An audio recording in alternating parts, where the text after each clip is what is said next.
Hey everybody, it's James Lindsay. You are listening to the New Discourses podcast, and I want to dive into something controversial today. Why not? Okay, so a few weeks ago, I think, let me check the timing on this actually. It's been a little bit as of when I'm recording this, so it'll definitely have been a few weeks ago by the time you hear it. A anonymous account on X that goes by Defiantly Free, that is Insurrection Barbie, has over 1 million followers, published an article on X, a very long article, and it turned out to be extraordinarily controversial. It was posted on March 5th, 2026. This is, I'm recording this for what it's worth on March 28th, so a little over 3 weeks ago, so I was about right with the timing. And immediately after it came out, it was controversial, it was exciting. It says on here that this article on its post on X, which is not the best location for an article, has currently 4.1 million views. I don't know how many people read the whole thing. Like I said, it's very long. It has almost, I should say, 3,000 shares, it appears. And so, okay, immediately upon reading this article, it's called The Long Game and the Conservative Right. It basically talks about a Catholic integralist, which is not to say Catholic, and we're going to get into that, but an integralist strategic play that involves a lot of the bad actors on what we call the woke right, in order to break and reform the conservative movement, Republican Party, and or MAGA. I think it's to destroy MAGA and replace it with this and take the Republican Party in a new direction and the conservative movement that supports it in a new direction. And I've made this point many, many times. I read this article. I don't agree with literally everything in it. I agree with a lot. I think it leaves out something extremely important. But I read this article and I thought it was very important. I immediately messaged the woman we'll call Barbie, because that's what she goes by. I don't know what her real name is. No, I do not know who she is. And no, I do not believe the propaganda push about who she is, this claim that she's this Ukrainian Jew named Irina something or another. I don't believe that claim. So no, don't come back at me with that claim. That is very likely to be false. As a matter of fact, it's traceable how that false claim got embedded in Grok to get a Grok screenshot that gets passed around as though it's some kind of proof, as though we're all supposed to suddenly believe, when it suits our biases, that Grok is infallible and can't be used for propaganda purposes, that it can't be manipulated. There are pretty strong lines of evidence that that is a manipulation of Grok that then was used to produce a screenshot that's used to discredit Insurrection Barbie and to get her to reveal her real identity to prove that she's not that person. In other words, to dox herself. That's its own controversy. I'm not going to get into it. I'm going to focus on the content of this article, which I read and I thought was very important. I don't think it's exactly right, but I think it's more right than wrong. I think it says very important things about the woke right and the operation against the right. And I immediately messaged Barbie and asked if I could aggregate this article on New Discourses and even record it with commentary as a podcast for New Discourses. She granted me that permission. And like I said, since it's been over 3 weeks, it's clear that I kind of slept on that. But that's kind of not right. I was busy, first of all, and I couldn't quite decide if I really wanted to get into all this. And then I watched the controversy start to unfold. And then Ted Cruz shared the article, Senator Cruz shared the article, which caused it to go berserk. And the Catholic contingent on the internet kind of exploded. And I say this, it's a lot of the very prominent online so-called tradcaths or radcaths that are actually the subject of this article that exploded. And then certain other people who are Catholic joined in. So I don't think that this was an organic Catholic response, although many organic Catholic people got pulled into it, as happens when you start feeling like your religious identity is threatened and you're seeing narratives from people who claim to share your religious identity or do share it, who are saying your religious identity is threatened. In fact, the narrative, which was asinine, is that Ted Cruz hates Catholics and that this is a vicious attack on Catholics. Now, I wouldn't have believed that anyway. It feels very much like when you criticize a drag queen and all of a sudden they say, oh, you hate LGBTQ people, or you criticize a feminist and they say you hate and attack women, or you criticize BLM and they say you're a racist, it feels very much like that, like this displacement. This is one thing. But then, as you will hear as we go into this article itself, the very beginning of, not the very, very beginning, but the very early in the article, the first real section after a brief introduction explicitly explains that that's not what's happening here. That in fact, what's being discussed is a schismatic movement or a splinter movement or a small faction, a radical faction that's embedded within Catholicism. We can argue upside and down whether or not it's real Catholic, Timu Catholic as the phrase has evolved, whether it's radcath, tradcath, or whatever, or we can use the more precise term of integralists, which refers to a political economic doctrine that was put forth by Pope Leo XIII in the late 19th century. A late 19th century Catholic political and economic doctrine that claims that the church and state should be integrated and that the economy should be controlled by that integration in order to produce Catholic social theory through effectively soft coercive or maybe even hard coercive force by the state. That's not specifically what integralism claims. What integralism specifically claims is that there are two spheres of authority in life, the temporal, which is the everyday life sphere, the political sphere if you want, and then there's a second spiritual sphere. The church is in charge of that, but because man's highest ends are located in the spiritual world, the spiritual sphere of influence must actually be able to weigh in on the temporal realm of influence to order life. The political realm has to be ordered such that man can achieve his highest end. So the Catholic integralist, and I use that adjective Catholic here specifically because there are other kinds, not to single them out, but the Catholic integralist view is specifically that the Catholic Church should be integrated with the state because it should have the authority to bend the state such that the state's policies order man's everyday or temporal or political existence toward his highest spiritual ends, which the Catholic Church believes it holds a monopoly understanding on.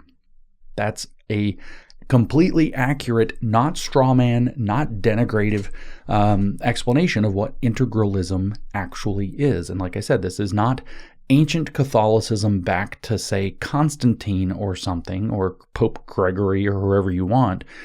This, or, we could say Augustine or Aquinas, whoever, or Peter for that matter. What this is a late 19th century doctrine that was largely cooked up in order to combat other 19th century doctrines like Marxism, which should ring familiar. This is a very minority sect within practicing Catholics today, which is why I called it schismatic.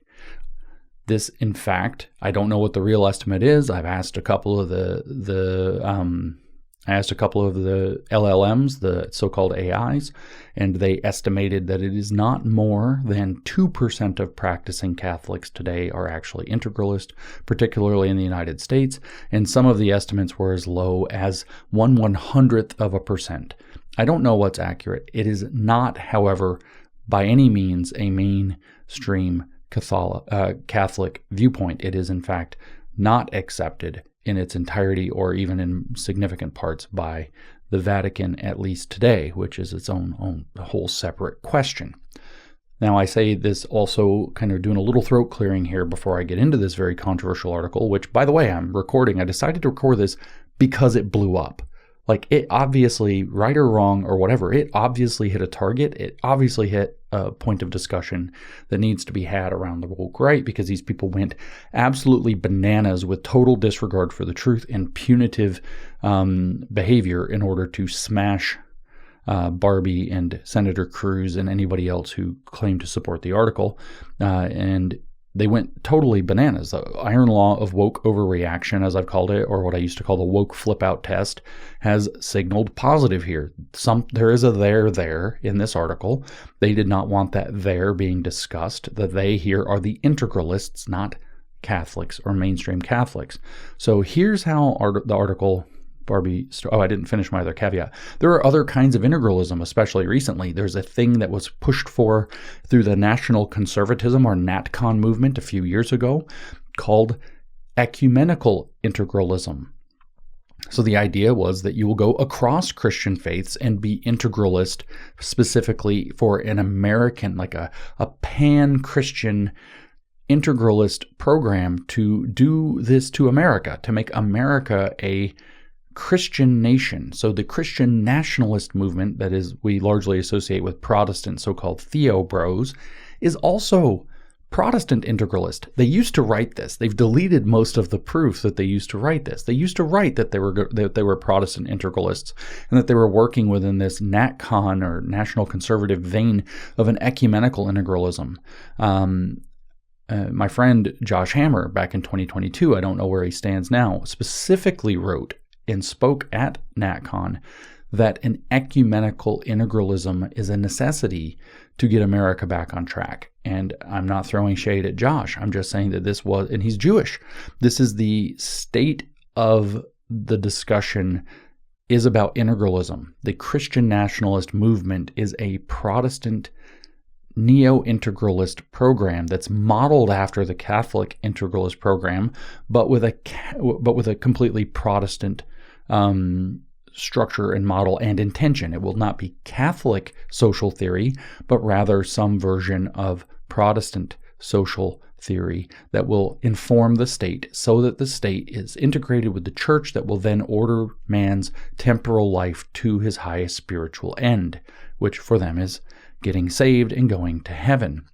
Some people, John Smirak, for example, have described integralism as Christian sharia. So what is sharia? You've heard that word, you know it's Islamic. Sharia refers to divine law. The idea in sharia is that everybody must adhere to divine law because then the blessings of God will be meted out to the country and to the people who have accepted and follow God's law, divine law, sharia, the sharia. But because people are ignorant, that's jahili in Arabic, or jahiliya, the ignorance culture as it's used in modern. That was not what that term originally meant. It originally meant the time before Islam had been allegedly revealed by the Prophet Muhammad. But it's now taken to mean by the Muslim Brotherhood's thinkers, everybody who doesn't fully understand the revelation of Islam. So because people live in this state of ignorance, this is jahiliya, or they have contamination by ignorance, jahili, they don't adhere to Sharia correctly. Therefore, Sharia courts and a Sharia state have to be established to order man's temporal existence toward his highest end, which is only possible by keeping Sharia. The idea of Sharia is a transformation of the heart to follow divine law because you choose to and want to, but because people aren't very good at that and they're contaminated by ignorance, they will therefore have to be forced to do so by the state and by courts. And so when you turn over to this integralist program, you can see that John Smirak is not crazy saying that this is, in effect, Christian or Catholic Sharia. It is that you have a highest spiritual imposition on your life, that the church or churches know what that is, and you probably don't because you're corrupted by sin. So therefore, the church has an obligation to integrate with the state, to use the state to order your temporal life that you can't manage for yourself because of your state of depravity or sin, such that you will keep God's law, theonomy, as it is seen by these clerics who want to run everything. So John Smirak, in saying that, is not wrong. It's probably not identical because what the Muslims and what Christians and what Catholics believe is somewhat different, but the basic overall structure is correct, that people are not capable of being holy or righteous themselves, therefore but the consequences of that are dire, so the state has the power to order their lives toward being more righteous, and the church has a responsibility to integrate with the state in order to help them achieve that. That's the same theory. So here's what Insurrection Barbie at Defiantly Free, there's an extra Y in Defiantly, there, Defiantly Free. If you want to follow that account, this is how Barbie wrote this article. Just to address one other accusation, there is the accusation out that this is largely AI slop, that it was written by AI. I won't lie to you, I get that impression myself. I think parts of it probably were. There, however, are misspellings and grammatical mistakes that AI doesn't make that suggest to me that her actual hand was actually on this either completely or as well. So I'm going to go with the AI helps theory, not the AI did it theory. But at any rate, I would just acknowledge another claim about this, and that's beyond the point. The point is the content itself and what the content says, and whether the content is relevant and important to understanding what we're dealing with. So here's how she builds this article, which again is titled The Long Game and the Conservative Right. So you get the idea that the woke right is playing a long game to displace the conservative right and replace it with itself. And so it's how a network of political Catholic integralists, notice what it says there, it does not say Catholics, how a network of political Catholic integralists, Russian ideologues, and media provocateurs are systematically dismantling the evangelical foundation of the American right. So this is a claim that there is a network of political Catholic integralists, Russian ideologues, and media provocateurs who are trying to undo the fact that the American conservative movement, American conservative right wing, has been overwhelmingly socially conservative Protestant in its orientation to the world for a very long time. This, of course, explains the obsession with transforming American conservative thought on Israel, because Protestants broadly support Israel and the American relationship with it, and that seems to be being displaced, I would say, for geopolitical reasons that are making use of things like Catholic integralist theory and Catholic beliefs, theological beliefs. It says Russian ideologues. That means we've got to include Russian Orthodox Christianity here as well, but she's specifically talking about the lunatic Alexander Dugin there. Media provocateurs. I'm going to actually also point out that there are radical right-wing members of the Church of Latter-day Saints LDS movement who are aligned with this as well. I say that because I've seen it on video. So this very controversial character, Kai Schwemmer, who's very popular in Utah and more broadly, who's now in an important position with the, what in my opinion, very captured, maybe outright Groper organization called the College Republicans of America. He is openly a nationalist and some other things. Has very undeniable ties to Nick Fuentes and things of that nature. But I saw him on a podcast called The Backlash, which is the nationalist podcast of Idaho, allegedly, where he's talking with those fellows. And the host of The Backlash podcast says, about 15 minutes into this episode with him, you can look it up, the episode of The Backlash that includes Kai Schwemmer. You can look this up and you can hear him in the minute that has 15 colon whatever, so the 15 to 16 minutes period on that podcast. You can hear him say that maybe what we need is for the LDS and the radical Catholics to band together and form a coalition to overthrow Idaho, meaning for this radical right-wing politics. So it goes even beyond this. The other piece that she hasn't mentioned, political Catholic integralists, does not mention the ecumenical integralists or the Protestant integralists. In other words, the Christian nationalist movement and maybe even elements of the national conservative movement are left out of this analysis. Now, to be totally clear, I asked Barbie about that, and she said she is aware of it, and she did not include it, not as an omission of trying something malicious, just that it's another confusing moving part that requires more explanation, and it's murky for people. And so she wanted this to be, and is already extremely long, she wanted this to be short enough to be able to be interacted with, not introduce another complicated moving part, etc. But this, I think, has worked to her detriment, because addressing the Protestant integralist movement and the ecumenical integralist elements of this program here in the network, because they are part of the network of political Catholic integralist Russian ideologues and media provocateurs. If she would have included, not you, I'm not talking to her, if she would have included this ecumenical integralist Christian nationalism movement in that, LDS radicals aside, then I think the backlash by Catholics would have been even more transparently incorrect to what her point was. So I wish she would have included it. I'll try to add some commentary about it because it's important. But up front, let me just notice that is the glaring omission of this piece, is that she did not include the Christian nationalist Protestant integralism movement, which, as my friend Mike O'Fallon says almost every day on X, Protestant integralism, or Christian nationalism, I should say, is just Roman Catholic integralism with Protestant characteristics. It's the same model wearing Protestant clothing. So here's how she opens the article.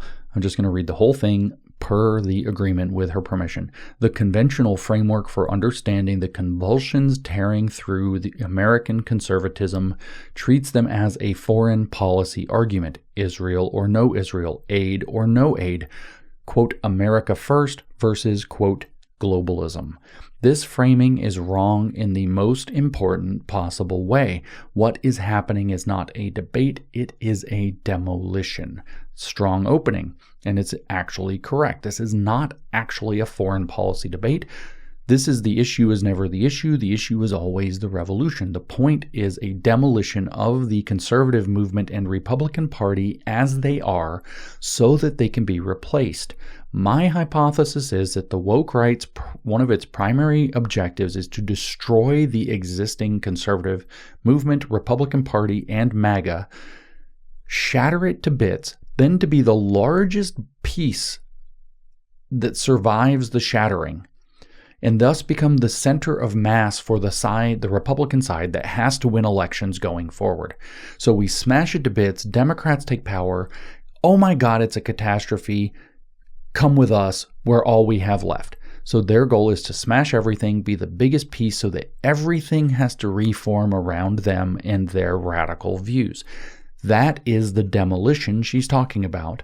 And the point of the demolition is that 4 or 5 or 6 or 10 or 15 years down the track, the Republican Party gets back on its feet, comes back together in much worse circumstances and much more existential panic, thus enabling the friend-enemy distinction and the radical politics to emerge, and they reform around this faction. So you destroy the Republican Party that is and replace it with a Republican Party that doesn't go along with them. She writes, the men and women at the center of this operation are not primarily interested in the 2026 midterms or even the 2028 presidential election, I'll add, except to lose them. She says they are interested in a question that will take a decade or more to fully answer. Who controls the ideological and theological DNA of the Republican Party's base? For 70 years, she tells us, that answer has been evangelical Protestant Christians, roughly 30% of the American electorate, 80% of whom vote Republican, motivated by deep biblical conviction, organized through tens of thousands of local churches and bound together by a theological commitment to the Bible, have been in the driver's seat of the conservative movement. That is absolutely true. That is absolutely what is on the chopping block. So you have an internal element in the Christian nationalists that she doesn't get into that are trying to change it from within in perfect alignment with Catholic integralism with Protestant characteristics. And then you have this huge campaign from the outside to recruit people toward Catholicism or Orthodoxy of a very radical stripe, of a schismatic stripe, and to actually switch out the DNA, if you will, the organizational and ideological and theological DNA of the Republican Party's base. So she writes the goal is to remove it or transform it, and then you will have a different party, not a party with different policies, a party with different gods. And that is the actual objective. That's what she writes. As an agnostic, I'll just say I don't know if I care if it has different gods or what that is about. It has different goals at the very least. It has a different operational objective. It has a different ideological program. It has a different, as she says, DNA to it. And she says, I'm going to map out what I think is the most sophisticated attack in modern political history and all of its corresponding vectors, institutional, intellectual, theological, generational, and media, and explain how each one feeds into a single 10-year project, the replacement of evangelical Protestant political theology with a Catholic integralist or ethno-nationalist framework that views Jews, Israel, and Protestants not as covenant partners, but as adversaries of Christian civilization. I agree with that last part, but this is where I really wish that she'd addressed the Christian nationalist Protestant integralism part, because once you start doing Protestant versus Catholic, which is clearly the framing of that sentence, even though she said specifically integralist, it gets confusing for people. In fact, what it is to replace the view, the current Protestant political theology with an integralist one that is ecumenical. Now, of course, the Catholic integralists believe and likely understand and know and realize correctly that they are the largest center of mass of that program and will eventually consume it. But nonetheless, the fact that this is integralist and not Catholic is absolutely key to what's going on, unless there is more Vatican support for this than we think, and that they are more than happy to allow this to progress to try to swell their own power in America, which I don't have proof of. She has a huge section, giant bold letters, a necessary distinction. This is not about Catholicism or regular Catholics, but about political Catholic integralism. It is extraordinarily important to understand that. It would probably be it would have been more aptly received and maybe funnier in the reaction had she not used the C word there, not called it Catholic integralism. And it also would be slightly more correct because it would include the Christian nationalist Theobro Protestant and ecumenical integralism. This is not about Catholicism or Catholics, but about political integralism is a more complete and more accurate statement to add to this, in my opinion. And she says, before mapping this operation in full, one clarification is essential, because without it, the analysis will be misread, and misreading it serves the operation's interests. This is not about Catholics.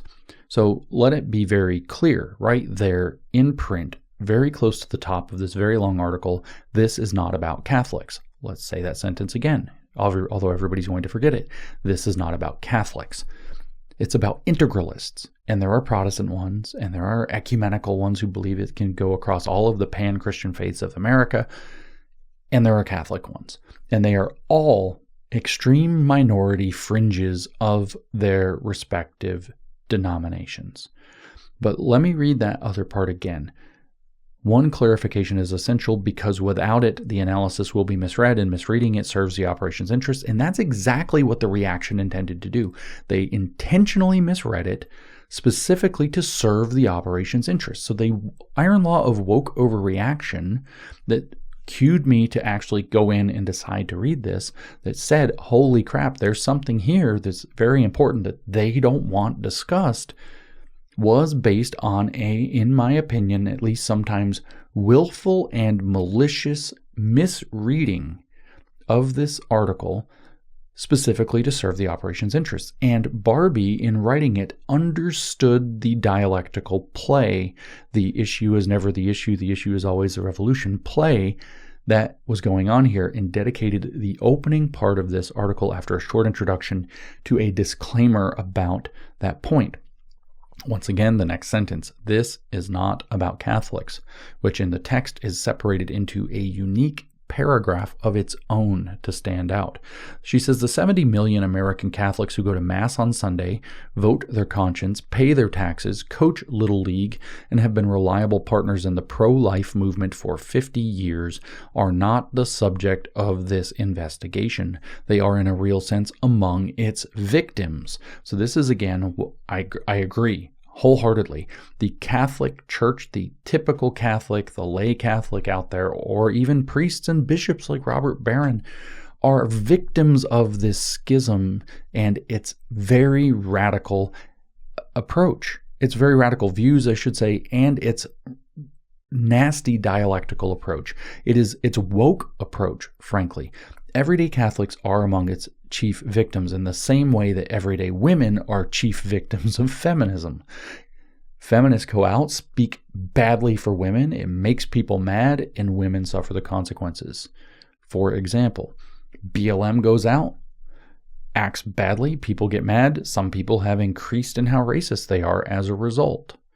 Black people are not its subject, they are actually among its victims. Same thing with everyday gays and lesbians who want to live their life without all of this TQ nonsense, who don't have that opportunity because the TQ movement or movements are so virulent and so in your face and so everywhere that people are upset with the whole acronym. Same thing. So everyday lesbians, gays, and bisexuals, your LGB, are actually among the victims of the TQ, which are speaking for it badly. This dynamic is the same, and Barbie is explaining that. She says the political integralist Catholicism, which again, the Catholicism here is misplaced. This really should be an adjective, right? It is not Catholicism. It is political integralism. And like I said, there's a Protestant version too, but that's beside the point. The political integralism, but she says political integralist Catholicism, just to be clear, I'm going to read it, in my opinion, correctly. The political integralism being deployed in this operation bears no relationship to the ordinary American Catholic faith. It uses the vocabulary and symbols of a faith tradition as a vehicle for a power project that most practitioners of that faith would find alien and alarming. Standard woke behavior from a splinter or schism, by the way. In fact, she says, I would argue that but for the influencer and opinion shaper class, everyday Catholics don't even know it's happening. Correct. And by the way, there's a grammatical error there, which AI would not have made. What is actually being deployed is a specific ideological cocktail with three distinct ingredients, none of which represent mainstream American Catholic life. The first is integralism, a pre-Vatican II political theology, late 19th century as a matter of fact, that holds the Catholic Church should exercise direct authority over temporal governments, that religious liberty is a Protestant error, and that a properly ordered state must subordinate itself to church teaching. It is explicitly, by the way, anti-modern, meaning the modern era, as in the one that followed the medieval era, in case you wonder like how far back we're talking about here. We're talking about kind of wanting to unwrite 500 years of history. This, Barbie tells us, is not the position of the United States Conference of Catholic Bishops. It is not the position of Pope Francis. It is the position of a small but highly credentialed group of academic theorists. She gives last names. I will give their full names. Adrian Vermeule, who is a Harvard law professor. Sohrab Ahmari, who is a media something or another. He was the editor of, I don't know, something like First Things or some American Conservative or something like that. He's not relevant enough to know. Sohrab Ahmari is a very famous name, though. Patrick Deneen, he is a professor, a post-liberal professor of, I think, political theory or political science at Notre Dame. Double check what it is. And Gladden Papin. And I don't exactly know what Gladden Papin does except be close to Vice President Vance. So she says it is the position of not of a mainstream Catholics in America or the bishops or the Pope, Francis at least, but of a small but highly credentialed group of academic theorists, Vermeule, Ahmari, Deneen, Papin, who have spent the last decade building intellectual infrastructure and who are quite explicit about their goal of replacing the Protestant liberal constitutional order that America was founded on. Just for some color on that point, and there's another name, Chad Pecknold, that should be on this list. But to add some color to this, Patrick Deneen wrote a book in 2018 called Why Liberalism Failed. He actually promotes the idea that Marx had a lot right in his analysis. He wrote another book in 2023, which was supported by characters like J.D. Vance and Kevin Roberts of Heritage is Now Shame, called Regime Change, which is about a complete transformation of the American political circumstance, which would undo and replace its constitution. So when she says that they are quite explicit about their goal of replacing the Protestant liberal constitutional order, and in fact modernity itself, that America was founded on, she's not kidding. Patrick Deneen wrote an entire pair of books on the subject, the second of which is called Regime Change. Remember how they don't like regime change wars, except the color revolution they want to run here in America, right? So that's the first of her three distinct streams, distinct ingredients going into this. The second, she says, and this got her in a lot of trouble, is SSPX adjacent traditionalism. So that's very specific. The world of the Latin mass hardliners. These are what we call tradcaths, by the way, or sometimes radcaths or rad-tradcaths, radical traditionalist Catholics. So this is the world of the Latin mass hardliners, she says, the Society of St. Pius X, SS, Society of St. P. Pius X, SSPX, 10th. So the Society of St. Pius X, the sedevacanists. So she mentioned sedevacanism very clearly here. That is a word that is not in the everyday vocabulary, even of Catholics. And it means people who do not regard the papacy as legitimate after some point in history. That the throne of Peter is in fact vacant because there is not a legitimate pope sitting on it. I say that there are some actual open sedevacanists out there, but the vast majority of these rad-trad-caths or Timu Catholics, as it were, are actually sedevacanists who are too cowardly to admit it. Because if they admit that they're sedevacanists, they will be identified as schismatics and treated as such. But I believe that they are. They haven't said so because they're cowards, but I think that they are. So who are these SSPX adjacent traditionalists? The world of the Latin mass hardliners, the Society of St. Pius X, that's SSPX itself, the sedevacanists and near sedevacanists, that's the people that I was just mentioning, who regard the Second Vatican Council as a catastrophic betrayal of the post-conciliar church as legitimate or gravely compromised. So let me explain very briefly.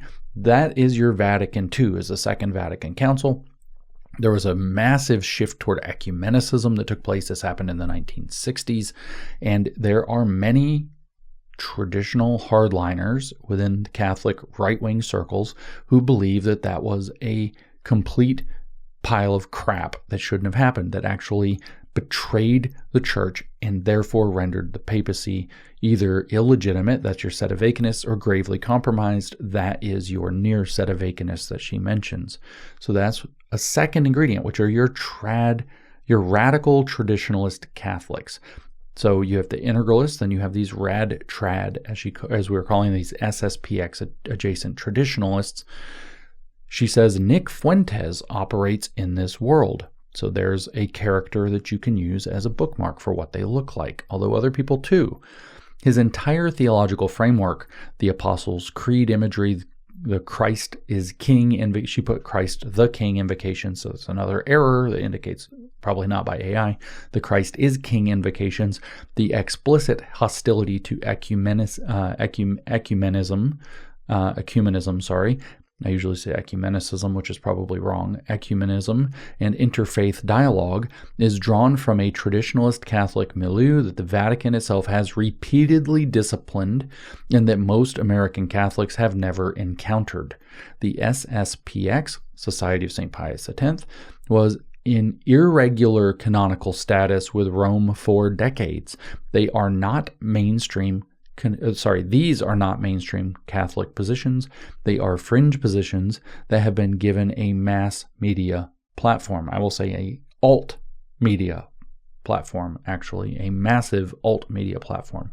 The third ingredient, she says, is imported European and Middle Eastern sectarianism. And this is perhaps the most important point because it explains something that confuses many American observers. Why does this feel so foreign? It feels foreign, she says, because it is foreign. America does not have a native anti-Semitism rooted in 2,000 years of living in close proximity to Jewish communities or in a Catholic or Orthodox Christian civilization. Sorry, it doesn't say or. Let me reread that. America does not have a native anti-Semitism rooted in 2,000 years of living in close proximity to Jewish communities in a Catholic or Orthodox Christian civilization. We did not have pogroms.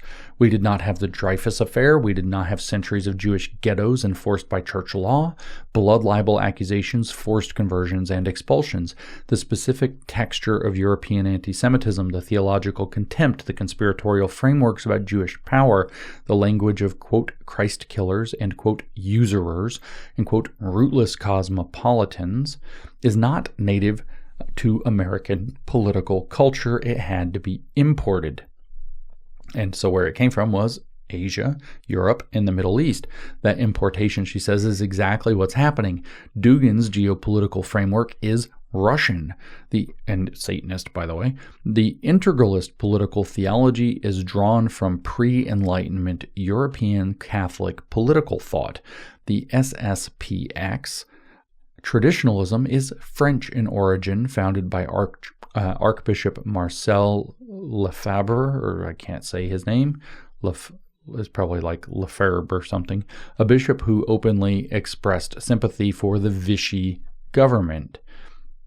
The specific anti-Semitic conspiracy frameworks being deployed about Jewish control of media, finance, and foreign policy are recognizably derived from European far-right sources recycled through American online culture and repackaged for a new generation. I can tell you from my own research that we're talking about the Protocols of the Elders of Zion. We're talking about Mein Kampf actually is everywhere, and other kind of Nazi themes and other elements of European anti-Semitism are just being recycled and fed like they're new and edgy and exciting to a bunch of deracinated American young people who are not educated in history, not educated properly in theology, who don't know what they don't know even, and think they're seeing something new and revelatory and pulling out hidden truths. She says the Middle Eastern dimension adds another layer, part of what Carlson, meaning Tucker Carlson, Fuentes, and their network have successfully done is import the sectarian framing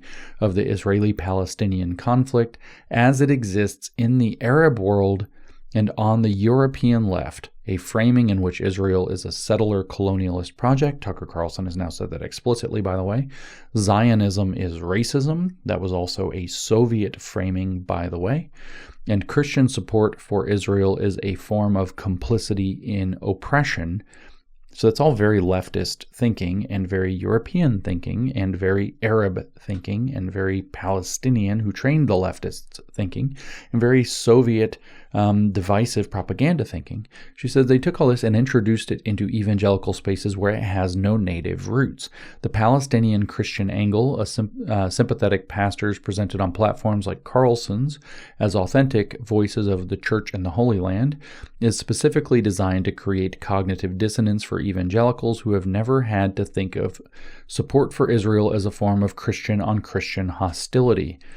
None of this, she says, is accidental. Actually, before I get to that part, let me point out she's given you 3 ingredients now, which are integralism, the radical traditional Catholics, or SSPX adjacent, she calls it, radical traditionalism, and this foreign, whether it's Euro trash or Arab Muslim flavored trash, however you want, or Soviet if you really want to mention, that defined this radical wedge movement that is taking advantage of Catholic faith and Catholic imagery and Catholic motifs and Catholic people to advance itself. But this is where the 4th ingredient should have been mentioned, which is the Christian nationalist movement within Protestants, or the ecumenical integralism that was embraced by national conservatism and many of these Protestants. So those are the guys that are like, we need a Protestant Franco, for example. You've probably heard of some of these people. Not Jack Posobiec with his Franco Friday. He's a radical SSPX adjacent or whatever Catholic. We're talking about the guys who were saying that we need a Protestant Franco. Charles Haywood, the creator of the Society for American Civic Renewal, which is a weird secret society where a lot of these creeps help each other get into important positions and get important jobs. Other people as well have pushed this Protestant integralism idea. I don't want to misquote anybody and name anybody who hasn't said it. And like I said, most of them have deleted the evidence, so it makes it hard to go look up who they were. But it was certainly a thing in 2022 and 2023 for them to declare this. But the Protestant Franco people, which recently Michael Spangler, who's kind of in this network broadly, said a Protestant Franco wouldn't be far enough. We need a Protestant Hitler. The idea of Franco was that Franco reunited Spain after he took over as a semi-fascist dictator, as a military dictator. He's labeled as a semi-fascist, some elements of fascism, but he was not a pure ideological fascist like Hitler or Mussolini. So he takes over Spain and is going to reunite Spain through authoritarian force around a Spanish cultural identity that is defined in terms of its Catholicism. So when they say a Protestant Franco for America, what they mean is a dictator who's going to step in and force America back to its allegedly Christian Protestant roots by forcing people through a Protestant integralist framework to act in a Protestant way, even if they don't convert. So that piece goes here too. That is a piece that she left out. I'm not going to criticize. I understand her reasoning and whatever else, but that piece goes here. And it actually, if it were included, would have completely undermined these malicious attacks from Catholics who are actually from the integralists and the SSPX traditionalists who took advantage, and probably a bunch of Arab bots and communist bots and Dugin bots who all took advantage of this piece not being there to say that it was Protestants attacking Catholics and Ted Cruz hates Catholics and by sharing the article and so on. So that piece is actually crucial. There is a Protestant and ecumenical component to this network, and for good or for ill, Barbie did not include it. But those people go here too. They are part of this. This is your Joel Webbins, for example. This is your American Reformer with Nate Fisher, your New Founding with Joshua Abatoy. This is all of that Christian nationalist horseshit. This is your Doug Wilson. Nobody's going to like hearing that, but it's true. And this is their integration into the American nationalist political scene through national conservatism, which also people are not going to want to hear. But as I said, even my Jewish friend, Josh Hammer, who has had his eyes rather opened about some of these issues and many of these people since then, I don't know what he thinks still about nationalism, and I don't know what he thinks about integralism.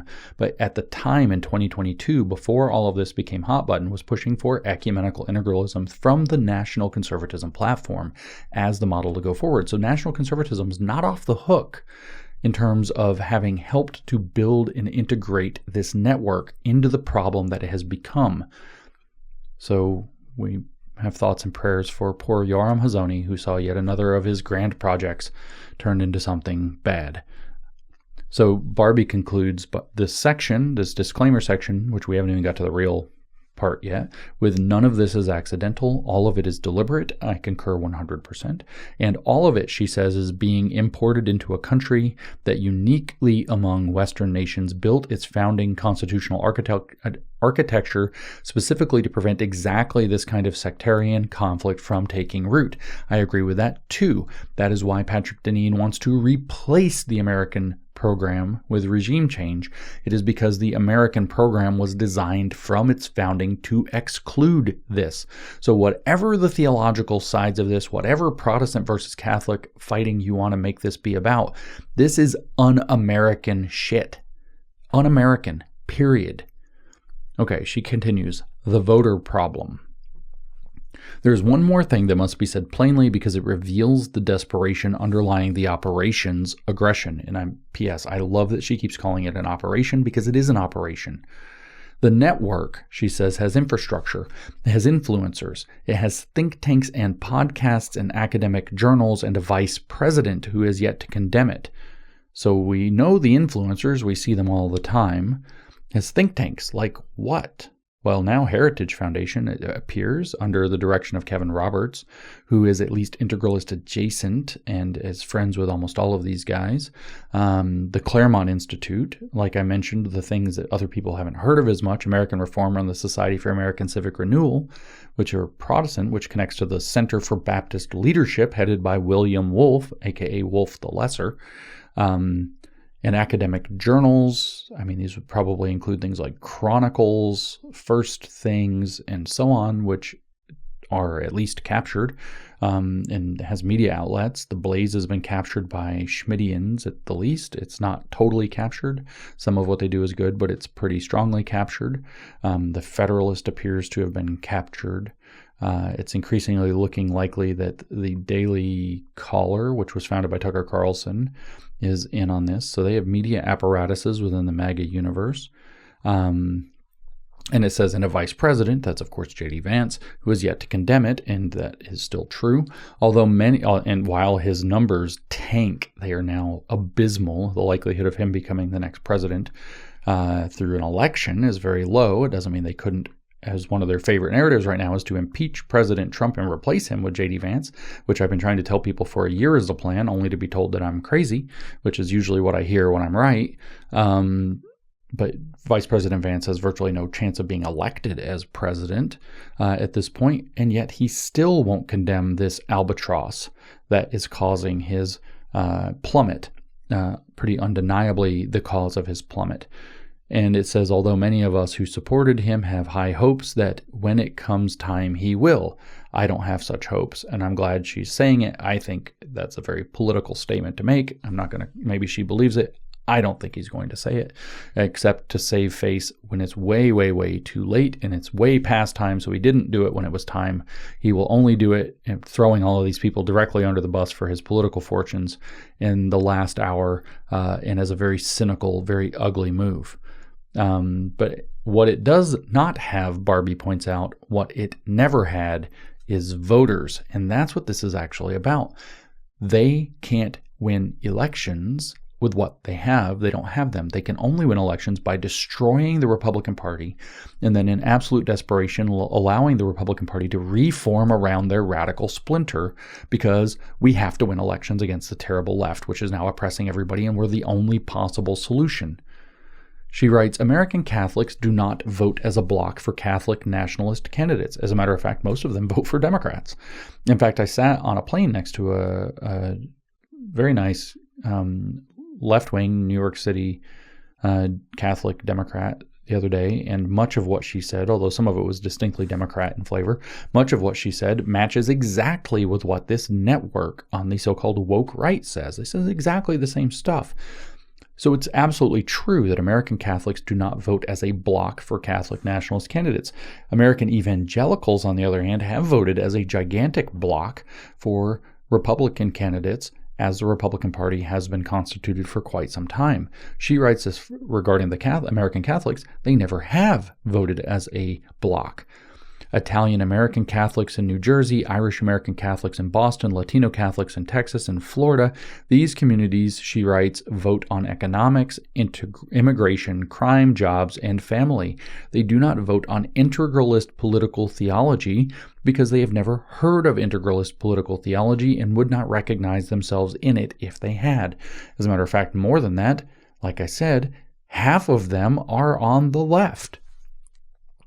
The Groper movement, she writes, the Groper movement's actual voter base, stripped of the online amplification, is vanishingly small. Nick Fuentes cannot turn out precinct captains. He cannot fill a city council race. His million live stream viewers are a media phenomenon, not an electoral coalition. In bold, she writes, this is why the operation must convert rather than persuade. It cannot win a fair fight for the Republican base because it does not represent the Republican base. So it must change the base. by demoralizing and theologically disorienting the evangelical voters who currently constitute it, by recruiting the next generation before they have formed stable convictions. I think that's one of the most important parts, and by capturing the institutional infrastructure through which that base is organized. So notice those three vectors of attack and see if this lines up with your experience. Number one, disorienting evangelical voters so they don't know what's right and what's wrong, what's true and what's false anymore, what's Christian and what's not Christian, what their duties are, what their responsibilities are. Secondly, recruiting the next generation before they've formed stable convictions. This explains your mass youth conversion to Catholicism, and where so many of them are actually radicals. I still think that what they're doing is taking advantage of young people who were raised in woke environments, many of them in fatherless homes, and offering them the appearance of structure and patriarchy or patriarchal order and a long-standing tradition that they allege hasn't wavered in thousands of years. And they are also speaking into the dissatisfaction many people feel with the general and relative weakness of a lot of evangelical circumstances over the last few decades. Things have gotten bad. Where were the pastors making a bold stand? Well, they were nowhere to be seen. The real answer is that they'd been nullified by communist advances and didn't have a lot of options they could play on the table, and did better than many organizations. We don't have to talk about the Catholic Church and its relationship to immigrants, or the Catholic, what's so-called Christian left, and how many of them have voted for all of this radical left stuff all along, to know that what they're selling is a little bit disingenuous, but the young people are buying it, looking for stability, structure, something old and unwavering, something that's got authority rooted in all of that, and they're sucking them in. So they're trying to recruit the next generation to cause the transformation that way. And there's a lot that can be said about that. And then the third element, so number one was demoralizing evangelical voters, number two, recruiting the youth, and number three, capturing institutional infrastructure, which we just went through, many institutions, around which the base is organized. That also includes these attacks on Turning Point, by the way. The fact that Charlie was an evangelical Christian heading Turning Point is a problem for this kind of a network. Therefore, Charlie had to be converted to these views, not necessarily Catholicism, but notice how they're trying to convert him posthumously, not Catholics, these radicals in this network.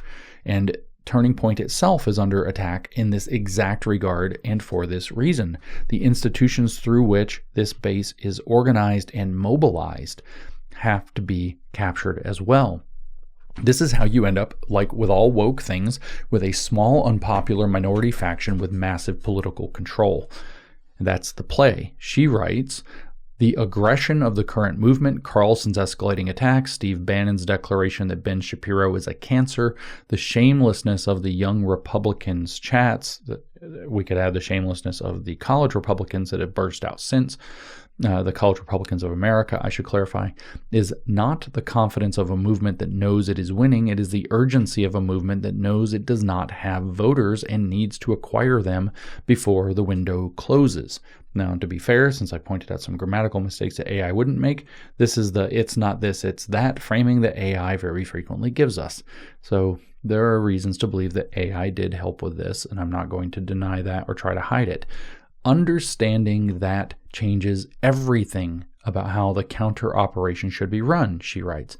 And in bold, the goal is not to win a debate with Fuentes. The goal is to ensure that the evangelical base he is trying to convert understands with clarity and confidence what is being done to them, why, by whom, and what is at stake if it succeeds. She says they are not being invited into a new political coalition. They are being hollowed out and replaced.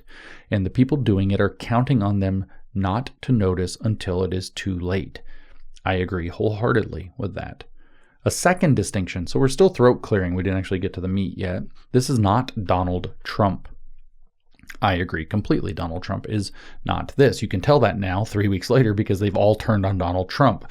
As the war in Iran, or the conflict in Iran has, Trump calls it operations in Iran, have continued.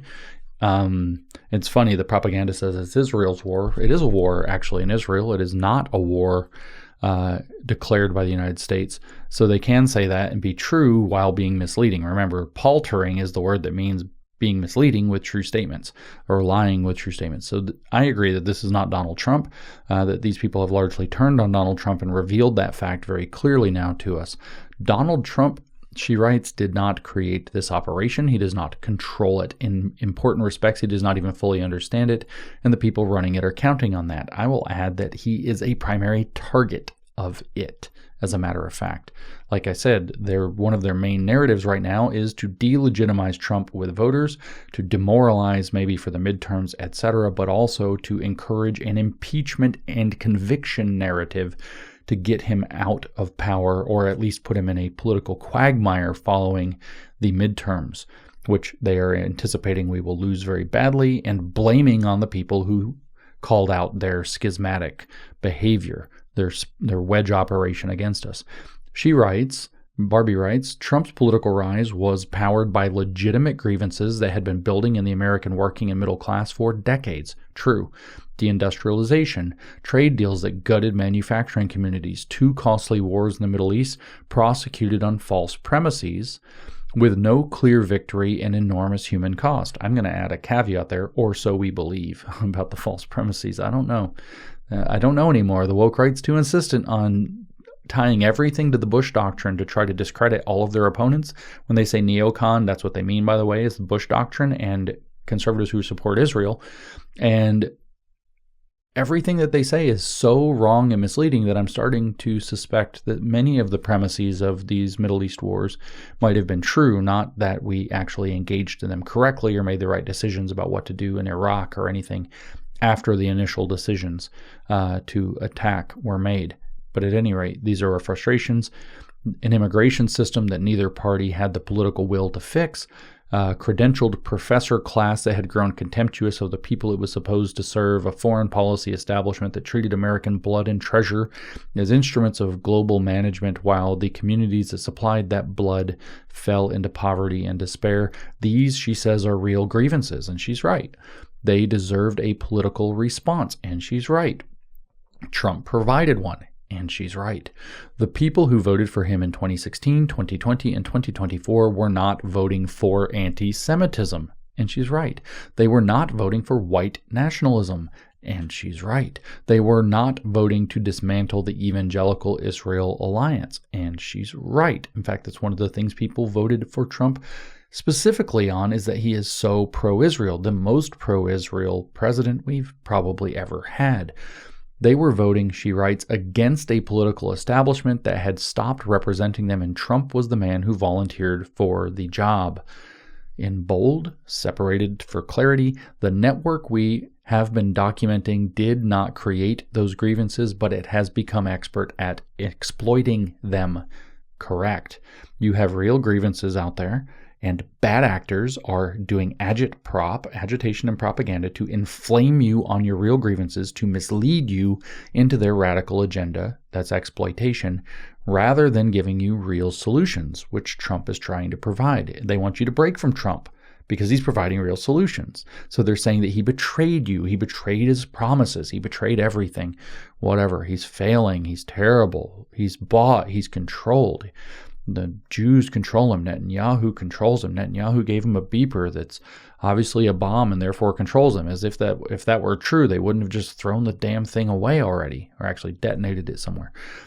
So they want you to split from the solution to the problem. It's kind of like how puberty is a solution to a lot of just gender dysphoria, but puberty blockers are the things that the trans movement give you because they want to split you from the solution so they can keep you in the radical position. That's the exploitation.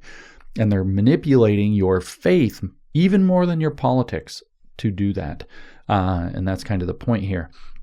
But she writes, the foreign policy critique at the heart of the Carlson-Fuentes Bannon messaging that American resources have been squandered on foreign commitments that do not serve ordinary Americans is a version, however distorted, of something Trump ran on and won on. Sorry, I had that wrong. Of something Trump ran on and won on.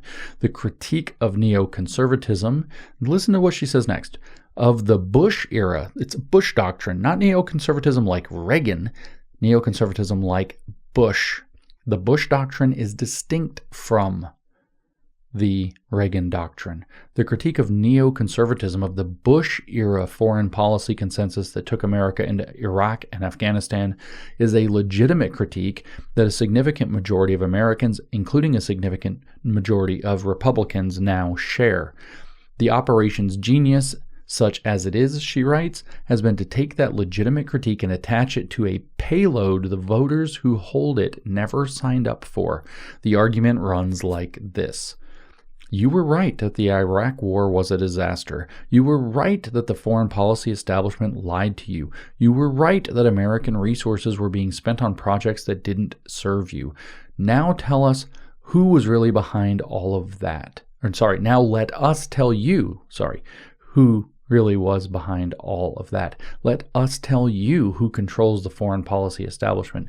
Let us tell you why Christian Zionism is the theological mechanism that keeps you supporting policies against your own interests. Let us introduce you to Nick Fuentes, who will explain it all. That's very important. Christian Zionism is given as, in a sense, honestly, one of the final causes of this entire operation is to get you to say, oh my God, we've been supporting the problem. I have all these things I don't like, all these ways that we've been calling this out, and we've been missing the key piece. It's Christian Zionism. It's our relationship with Israel. Whereas our relationship with Israel is actually more or less, no matter how you cut it, certainly in a practical sense, certainly in a moral sense. I understand there's a debate within the theological sense, but evangelicals are certain in the theological sense. No matter how you cut this argument, it is an unvarnished good.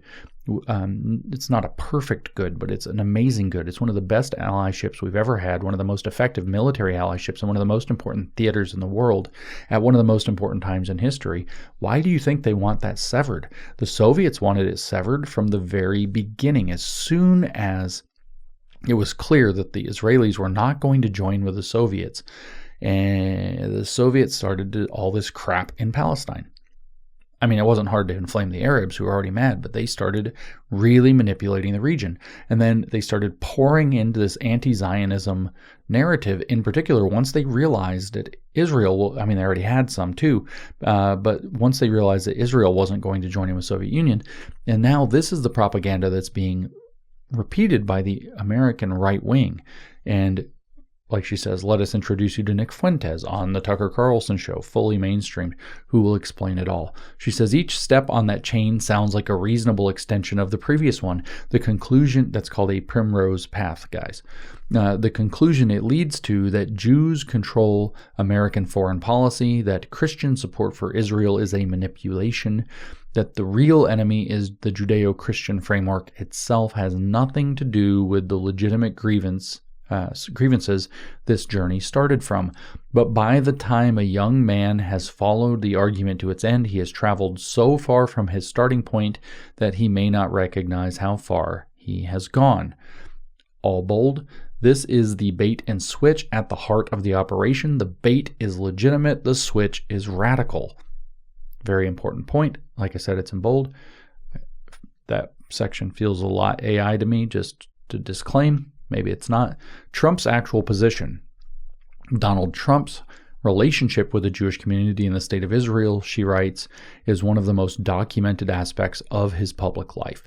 He moved the American embassy to Jerusalem, something 3 previous presidents had promised and failed to deliver. He recognized Israeli sovereignty over the Golan Heights. He brokered the Abraham Accords, the most significant normalization agreements between Israel and Arab states in a generation. His son-in-law is Jewish. His daughter converted to Judaism, which makes her Jewish, by the way. Converts are Jewish. They're all the way Jewish. Once you're Jewish, you're all the way Jewish. His grandchildren are, she says, being raised Jewish. They are Jewish because their mother is Jewish. Trump's foreign policy skepticism, his resistance to open-ended military commitments, his demand that NATO allies pay their share, his preference for deals over doctrine, feels a little AI, guys, is a coherent foreign policy vision. Now, I say that sounds a little AI. I'm just pointing out we're evaluating the contents. I'm just addressing the fact that this claim is out there and it's not invalid, but it doesn't matter, right? We're addressing the contents. The contents here are unambiguously correct. She says it is not anti-Semitism. Trump's foreign policy skepticism is not anti-Semitism. It is not a project to dismantle the evangelical Israel alliance. It is its essential character, pragmatic realism. America should pursue its interests, make good deals, and stop subsidizing the security of wealthy allies who can afford to defend themselves. This is the Trump doctrine for real. One can agree or disagree with that vision. What one cannot honestly do, she writes, is conflate it with what Carlson is doing when he calls Christian Zionists worse than Islamic terrorists, or what Fuentes is doing when he runs infiltration operations against the party's evangelical base, which the Gropers are doing. I hear it from pastors all over the country all the time, and you should be worried about it. Or what Bannon is doing when he calls Ben Shapiro a cancer at a gathering held in the name of a recently assassinated evangelical Christian. That was at America Fest, by the way, if you're wondering what that was.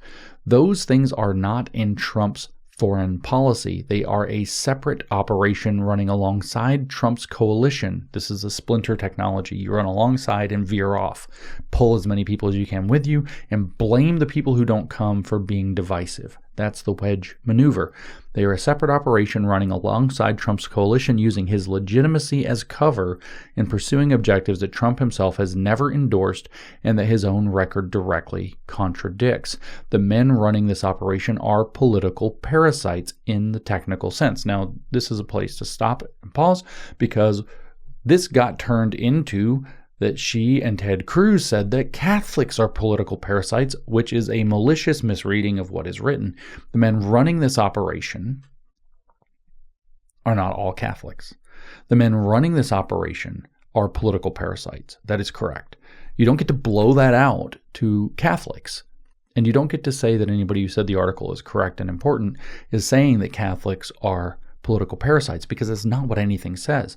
The men running this operation are political parasites in the technical sense. They attach to a host organism, which is MAGA, draw their sustenance from it, and do damage that the host does not fully perceive. Trump's coalition is the host. The legitimate grievances of his voters about war, about trade, about elite contempt, about an establishment that lied are the nutrient they feed on. Steve Bannon understood this before anyone, she writes. His genius was recognizing that the energy powering the populist revolt was genuinely available to be channeled in directions its carriers would never consciously choose. A voter who is furious about deindustrialization and trade policy can, with the right media environment and the right influencers, be moved to attribute his community's suffering not to macroeconomic forces or bad policy decisions, but to a conspiracy. The conspiracy needs a face. The face the network provides is Jewish. Let me just tell you that that's the same thing that Marxists do. Steve Bannon, Tucker Carlson, all these media characters are Antonio Gramsci's organic intellectuals. They're one of you. They're part of the movement. They've been with you from the beginning. They're organic to what we do. They grew up with us. They're organic, but they have a different interpretation for what's going on, and they're going to feed it to you. So what do? They highlight your suffering and move it to attribute the community's suffering not to macroeconomic, not to the correct forces and bad policy decisions, but to a conspiracy. It's the capitalists or the bourgeoisie. It's bourgeois values. It's systemic racism. It's homophobia. It's patriarchy. This is the Marxist playbook, okay? What you do is you get people mad about their grievances, you work them up, and then you tell them the real hidden explanation for their grievances. The real hidden explanation for their grievances is some kind of a conspiracy that's working against your interests. In this case, it says the conspiracy needs a face. The face the network provides is Jewish. It's also Indian, by the way. It's also actually like dispensationalist and evangelical Protestant, the Christian Zionist. It says this is not an accident of rhetoric. It is the operation's destination. Again, that feels a little AI, but the content is right.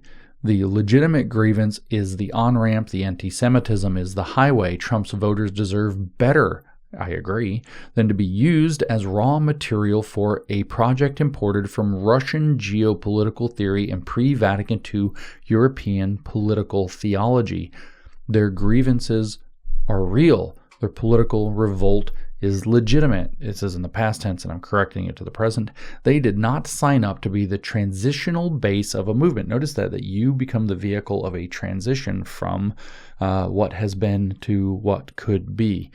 You're able to see what can be unburdened by what has been, right? So you did not sign up to be the transitional base of a movement whose actual architects intend to replace them with a more ideological, coherent Catholic nationalist coalition once the evangelical infrastructure has been sufficiently dismantled. Again, the Catholic part here is a little complicated. I don't know actually who would be in charge. There would be a power struggle between the Catholic integralists and these Protestant Christian nationalist bros. And I don't know who would actually win that. The broad hypothesis, and something I said earlier, suggests the Catholics would win it. But the point is that it is these radical integralists, regardless of Catholic or Protestant, and these radical religious nationalists who are going to actually control everything. And so the old religious liberty-based and largely Protestant evangelical base of normal faith-adhering Christians is out, and what is in is this radical, very theonomic. Everybody's going to follow God's law according to their interpretation, and the state is going to help you do so. Help is a euphemism there, in the same way that the Maoists use the word help. Force is a better way to put it, is going to be in charge. And so that, she says, is what is being done to them. And the fact that it is being done in Trump's name, with Trump's imagery, using Trump's vocabulary, like America First, for example, does not make it Trump's project. It makes it a theft. Absolutely correct. A sophisticated, patient, well-funded theft of a legitimate political movement by people who do not share its values, do not represent its voters, and do not intend to serve its interests once they have consolidated the power they are working to acquire. The voters who put Trump in office twice deserve to know that. I could not agree more. That's exactly what's happening. These integralists, whether they're the Christian nationalists on the Protestant side, whether they're some of the ecumenicists in the national conservative movement, or whether they are the Catholic, Timu Catholic, whatever the hell we're looking at, integralists and the SSPX rad trad caths out there, they are running a transformational splinter operation against the Republican Party and conservative movement and against President Trump in the branding of President Trump. And we absolutely are not represented by that. We do not want to be that. We will not win with that. We don't want to win with that even. And the people who did put President Trump in office twice and arguably led him to win 3 elections in the process of that deserve to know that they're being used, tricked, and will be replaced. Talk about another great replacement theory. Will be replaced by a different apparatus that will oppress them and use them to achieve its own political power, which, by the way, its program aligns almost perfectly with what's going on from the left. The WEF's model is an integralist model, believe it or not. They have a new religion they call theirs sustainability and inclusion, and everybody has to participate in it, and the state has coercive power, and the corporations and the economy are going to all work in terms of that sustainable and inclusive common good through the stakeholder capitalist model. It's the same model. It's just different inputs as to what, if you hate the World Economic Forum model, it's the same model, it's just different inputs. Rather than sustainability and inclusion, now it's going to be Theobro Christian nationalism and Timu Catholic SSPX integralism or traditionalism or whatever. But the point is, as I've covered in other podcasts and talks many times, is once you have the system where freedom is gone, once you have the social credit system that's the state helping you to do whatever it is, the religion that it serves is actually fungible. You can change it out. You can say, you know what, this Catholic thing's not working. Let's do sustainability and inclusion. Or sustainability and inclusion's not working. Let's do a hardcore Protestant theonomic post-mill project. Whatever, it's all fungible. Or you can just say, fuck it, we're doing the CCP project. We're all communists now. And once the apparatus is there, you can't stop that. Only when that apparatus doesn't exist do you have the capacity to stop it. So it doesn't matter if they get in through right-wing integralism, Catholic integralism, Protestant integralism, left-wing integralism, sustainable and inclusive integralism, which, by the way, the Pope was behind when Pope Francis Council for Inclusive Capitalism that he organized with the globalists, including one of the Rothschilds. That program, along with over 700 corporations signed explicitly onto it, is an integralist program with the public-private partnership, fourth industrial, all of the buzzwords. And the point is, once you get that apparatus, they can change out what they're going to force you to believe, because they can force you to believe it. Without freedom of conscience and freedom of religious liberty and all of that, you can't resist any of this. So it doesn't matter if it's left-wing, right-wing, religious, secular, sustainable, inclusive, Catholic, Protestant. It doesn't matter what it is, pan-Christian, ecumenical. It doesn't matter what it is. Once you get the system, you are F-U-C-T. And the voters who put Trump in office twice, as she said, deserve to know that. So now we actually get to the article, the disclaimers aside. Part 1, the blueprint and its author. No serious analysis of this operation, she writes, can begin anywhere but Alexander Dugin. Born in 1962 to a colonel in Soviet military intelligence, Dugin published The Foundations of Geopolitics, the Geopolitical Future of Russia in 1997. He also in 1995 published Fascism, Borderless and Red, that I've covered here on the podcast, and also in 1995 or thereabouts, The Gnostic, where he indicates that he is a Gnostic, using Aleister Crowley's left-hand path, black magic, as the only real viable spiritual path for people. Doesn't matter what religion you have, you're going to do this. In fact, this is capital T traditionalism. That's a separate topic before getting into it. But he also in 97 publishes The Foundation of Geopolitics. Alex Jones was sporting this book on his desk as far back as at least 2016 or 17. Nick Fuentes was talking about this with Richard Spencer in early 2018 when Steve Bannon got kicked out of the White House by President Trump. In late 2018, he went to Rome in November of that year for a long 6-hour, day-long meeting with Alexander Dugin privately, and so on. That's who this character is. Very weird, very dark, openly dark. Says crazy things like that we should give every enemy of the United States nuclear weapons so they can threaten us. They says that the West should be destroyed kind of all the time. He pushes that everybody but him is the Epstein class that should be destroyed, which is a term of art that has been picked up now, a propaganda term, and so on. So anyway, The Foundations of Geopolitics, she writes, is a book subsequently adopted as a textbook at the Russian Military Academy and widely believed to have served as a strategic template for Russian foreign policy for 3 decades. This book is largely the so-called multipolarity thesis, the idea that we will not have one world power that's of full size, which is the United States at this point, and has provided what's called the Pax Americana since the Second World War as such. We won't just have 2 of them. As a matter of fact, multipolarity says we will have 3 or more. So that means we will have the United States, presumably as a world power, and roughly co-equal in its strength, we will have others, at least 2 more. We might guess what are some contenders in the multipolar world? Well, certainly Russia, if Alexander Dugin's involved, China, undeniably, and the Islamic world operating as a single bloc, despite the fact that it's spread across dozens of countries. Open question about India, open question about South America. Africa's going to be the mine. Nobody's going to give a crap what they do, and it's an open question what the status of Europe and the Commonwealth would be under this model. So this is that model of the Foundations of Geopolitics. As she writes, the book's central argument about the United States is surgical. America could not be defeated militarily. It could only be defeated from within by fracturing the internal bonds that hold it together. Dugin enumerated the precise fracture points: racial, ethnic, regional, religious. Among the religious targets, he was particularly specific. The alliance between evangelical Protestant Christians and the Jewish state of Israel was to be identified, attacked, and severed.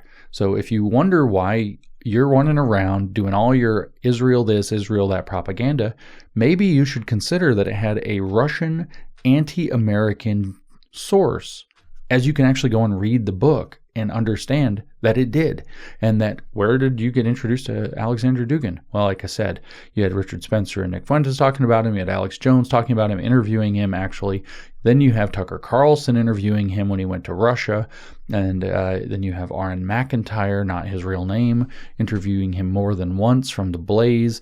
And you can start to see lots of these woke right, this raft of woke right idiots introducing him into the mainstream American body politic, especially since the Ukraine war started. He was sold to us at that time as Putin's brain. So, the Ukraine was obviously sold to us as the Democrats' big stronghold, so it must be a Democrat project, so it must be bad for Republicans. So that means if the Ukraine bad, then the Russia good.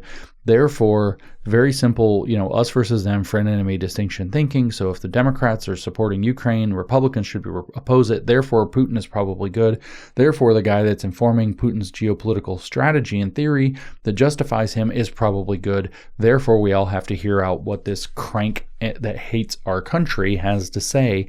And on that justification, Ukraine first, and then eventually other things, we have Tucker Carlson, Nick Fuentes, Aaron McIntyre, not his real name, etc., introducing him to the so-called dissident right and in mainstream conservative and MAGA audiences to try to launder him and his thinking into our circles. I have it on fairly good authority, not that I bothered to watch it myself, that when Aaron McIntyre, not his real name, from The Blaze, sat down with Tucker Carlson on the show, that the majority of what Aaron, not his real name, had to say to Tucker could be summarized as Dugin's fourth political theory, which is meant to be a fusion theory of communism, fascism, and a little bit of restricted liberalism, as the three political theories of the modern era, to be superseded by this explicitly, by the way, postmodern conception. Dugin is an explicit postmodernist, a video proving that has gone viral,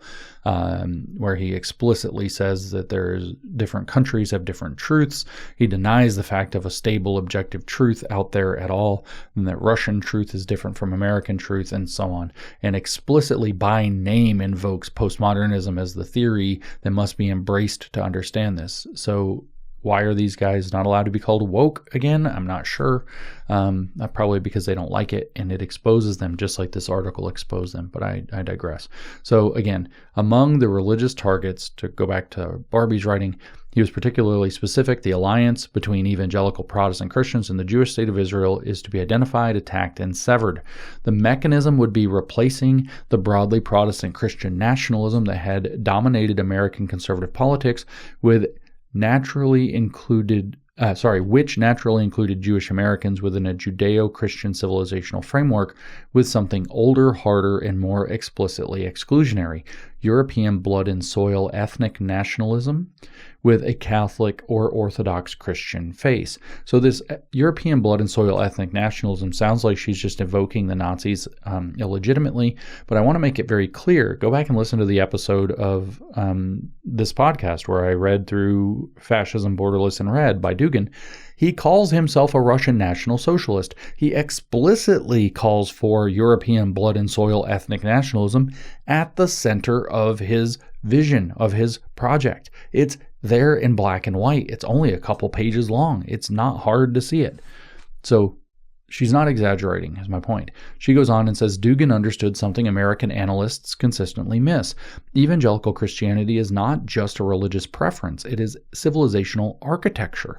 It supplies the GOP's moral vocabulary, its volunteer infrastructure, its donor base, its pastoral organizing networks. That's very important, by the way. The left has community organizers. The right has its evangelical churches. And critically, she says, it's theological justification for the U.S.-Israel alliance. Remember I said there's a practical argument, a moral argument, and a theological one? Well, the practical and the moral arguments are actually very easy, but they're also easy to distract with propaganda. The theological argument is provided by this U.S. evangelical base, and they won't budge on it. They won't move. This is a matter of theological conviction for them. So crack the theology, she writes, and the politics crumble with it. In 2018, she writes, Steve Bannon met privately with Dugin. I've added a lot of color to that already. How many people in this network have been promoting Dugin for a very long time. In 2018, Steve Bannon met privately with Dugin for 8 hours in Rome. This meeting was kept secret. When it was later reported, Bannon's associates did not deny it. Bannon had already become Dugin's primary American translator, not linguistically but strategically. I would also say in the ideologically, in the sense of they share the capital T traditionalist views of somebody like René Guénon, which is it's an occultist view of religion, that all the religions are ultimately the same, rather than going above them and transcending them to find out how they're all the same in an upward direction. You bore deeper and deeper and deeper into an authentic tradition until you get to its bottom, at which point you realize they're all the same the other way. So downward instead of upward, but we don't have to get into that. He says the fourth turning theory that Bannon wields, she says, by the way, the fourth turning theory that Bannon wields as his signature framework is essentially Dugin's civilizational conflict thesis dressed up in American historical clothing. The Judeo-Christian West versus godless globalism framing Bannon deployed for years was the Protestant-friendly version. What has emerged since 2023 is the version with the mask off. Part 2. The theological attack, targeting the foundation. By the way, I would stress that the theo-bro side of that is hard to understand how it fits in, but it's crucial to understanding what's going on. Part 2, the theological attack, targeting the foundation. She writes, you cannot dismantle evangelical political power without first delegitimizing evangelical theology. Now, notice how important the Christian nationalists like Joel Webbin are to that project. You look at him and you think, if this is what Protestant has to offer, what the hell? And then he's nodding constantly toward Catholicism, nudging young men who are his main target audience in that direction. He's, I think, suggesting even that he might convert, and who would be surprised? So you cannot dismantle evangelical political power without first delegitimizing evangelical theology. So this is happening not just from without, as she's going to explain, but also from within. And that's part of what the purpose of the Christian nationalist movement is, in my opinion, which is, again, part of this broader integralist program. I think that the Protestants have their own ambitions, but they're also mostly getting used by this broader network. She writes, the movement's entire political architecture rests on a theological claim that God made an eternal, unconditional covenant with the Jewish people, that the modern state of Israel is a fulfillment of biblical prophecy. That's where the rubber meets the road here, by the way. And that Christians who bless Israel are obeying a direct divine command. The rubber meets the road on all three of those, but that middle one's really important. Remove that conviction and you remove the moral engine that has driven evangelical political engagement for half a century. The attack on this theology has been running on 3 parallel tracks simultaneously. Track 1, the sola scriptura assault. So that means only scripture. The theological bedrock of Protestantism is sola scriptura, the doctrine that the scripture or that scripture alone is the supreme authority for Christian faith and practice. Every Protestant denomination, including every evangelical tradition, traces itself back to this principle. The Catholic Church considers sola scriptura a heresy. The Orthodox churches consider it contrary to capital T tradition. Both hold that Scripture must be interpreted through the Church's authoritative teaching, which means individual Christians cannot simply read the Bible and conclude that God made a covenant with the Jewish people that remains operative today. The online assault on sola scriptura has been running for years through Catholic Answers. This got her in trouble. Her point was that this attack on sola scriptura has been provided by Catholic Answers, which disagrees with it. So people were like, oh, she's picking on Catholic Answers. And this was another one of those signs for me that was like, that's not what the thing says. This has been happening. And so I was like, there's a disregard for truth here. These people that are going berserk about this article are trying to discredit the article on grounds that are not actually legitimate. If you want to counter the argument. But if you want to find a nitpick like this and get people up in arms emotionally and morally about their faith and be very manipulative, something is wrong with what you're doing. But anyway, the online assault on Sola Scriptura has been running for years through Catholic Answers, YouTube debates, conversion testimonies, and TikTok content targeting young evangelical men specifically. The argument is always the same. Your reliance on personal Bible reading is epistemologically naive, historically ignorant, and intellectually embarrassing. I would also say that they convey that it's shallow, that it's weak, that it's selfish, that it's the reason that their pastors are not solidly grounded enough, that the churches come and go and they're not as beautiful and organized and stoic or whatever else. So the conclusion she writes is, you need the church. The church says the covenants with Israel are fulfilled, superseded in Christ. Now this also, because she's using that language, became controversial. I'm not going to get into the theological nitpicking. I get why it's important to you guys. I don't care. The point is that there's an operation being run against you, and if you're squabbling about whether or not she used the right terminology for the theological terms, like, you're missing the point, and as she said at the beginning, you're actually contributing to the problem. So, like, the question here, and this is very frequently the case, by the way, in this kind of narrative, linguistic, dialectical, political warfare environment we're in, if you understand what the author means, shut the fuck up about the specific terminology and if it's perfect or not.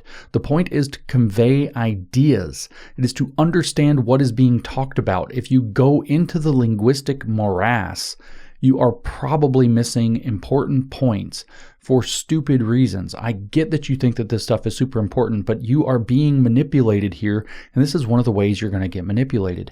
If you understood what she means and she used a term you don't like for it, get over it. Read it in the terms you prefer, but ask yourself if you understand what she's referring to. All of this is hard. And for people who are not ensconced in every fucking detail of your ideas, it's extra hard to communicate. So stop being so uppity about the fucking language. God damn, that pisses me off. We can't get anything done. This has been such a huge frustration for me. I don't mean to get so angry and swearing about it. It's just such a huge frustration that there's a big picture here. And if you're missing the big picture because you're mad about whether or not you're supposed to call it supersessionism or replacement theology or covenantal, I don't give a fuck what words you use. Do you understand what's being talked about? If you do, understand how the thing that's being talked about is being described as being used to manipulate you, and stop nitpicking. You are not helping, you are not improving, and you are not protecting anybody or anything. You're helping other people miss the point when the point is important. And I don't know what you think you're accomplishing. It's so frustrating for years having to play this game where you don't phrase everything exactly right. So the people you're literally trying to tell what's happening to them won't listen to you because you didn't use exactly the right words. And did you get what I was talking about or not? If you did, I don't care. And no, it's not my responsibility to go find out what all your favorite words are. It's nobody's. Did you understand the concept or did you not? That's all that matters. I digress. She goes on. The pattern has been documented. Young men raised on the certainty that the Bible provides complete answers encounter arguments that they cannot immediately rebut, lose confidence in their evangelical framework, and begin searching there's a grammatical error here that AI wouldn't make, and begin searching for more authoritative tradition. What gets discarded in that exchange reliably is the evangelical conviction that God's covenant with the Jewish people remains active and that Christians are obligated to stand with Israel. This is not accidental, it is systematic. So that part makes the point I just swore my way through really, really vigorously. There's an operation happening here. There is a purpose to that operation. That purpose is to get people to doubt what they believe and to discard it in favor of something else. That's the operation. It is not accidental. It is systematic. If you're squabbling over whether or not somebody used the right words, the preferred words from whatever particular tradition, you're missing something extraordinarily important. Don't do that. Focus on what is important. Do not focus on what is trivial. This is literally the whole thing that Jesus was doing with the Pharisees. Focus on what is essential, not on what is secondary. Track 2, replacement theology mainstreaming. So if you remember, she's talking about 3 tracks that this attack on the evangelical theology has been running. Track 2, replacement theology mainstreaming. There's that replacement theology instead of supersessionism or whatever other. Who cares? Do you know what she's talking about? If you don't, let me make it clear. What she's talking about is the idea that the church replaced Israel as God's people, as the people in the covenant. That's what she's talking about. You don't need any further. It doesn't matter beyond that. Calm down. For most of Christian history, she tells us, the dominant theological position regarding the Jewish people was supersessionism. That's one of these words that people don't like. Replacement theology. Then she explains what she means. The belief that the Christian church has superseded the Jewish people as inheritor of God's covenant promises. Okay, that's what she means. The word she used doesn't matter. I know you're going to say, no, James, it does matter. No, it doesn't matter. Your kids are being stolen from you and put to evil purposes. The words that she's using to try to tell you how they're doing it don't matter. You can get as precise with your own kids as you want. You need to understand the dynamic. The belief that the Christian church has superseded the Jewish people as inheritor of God's covenant promises. Under this view, the promises to Abraham, Isaac, and Jacob are now fulfilled in the church, and the Jewish people have no ongoing special covenantal status.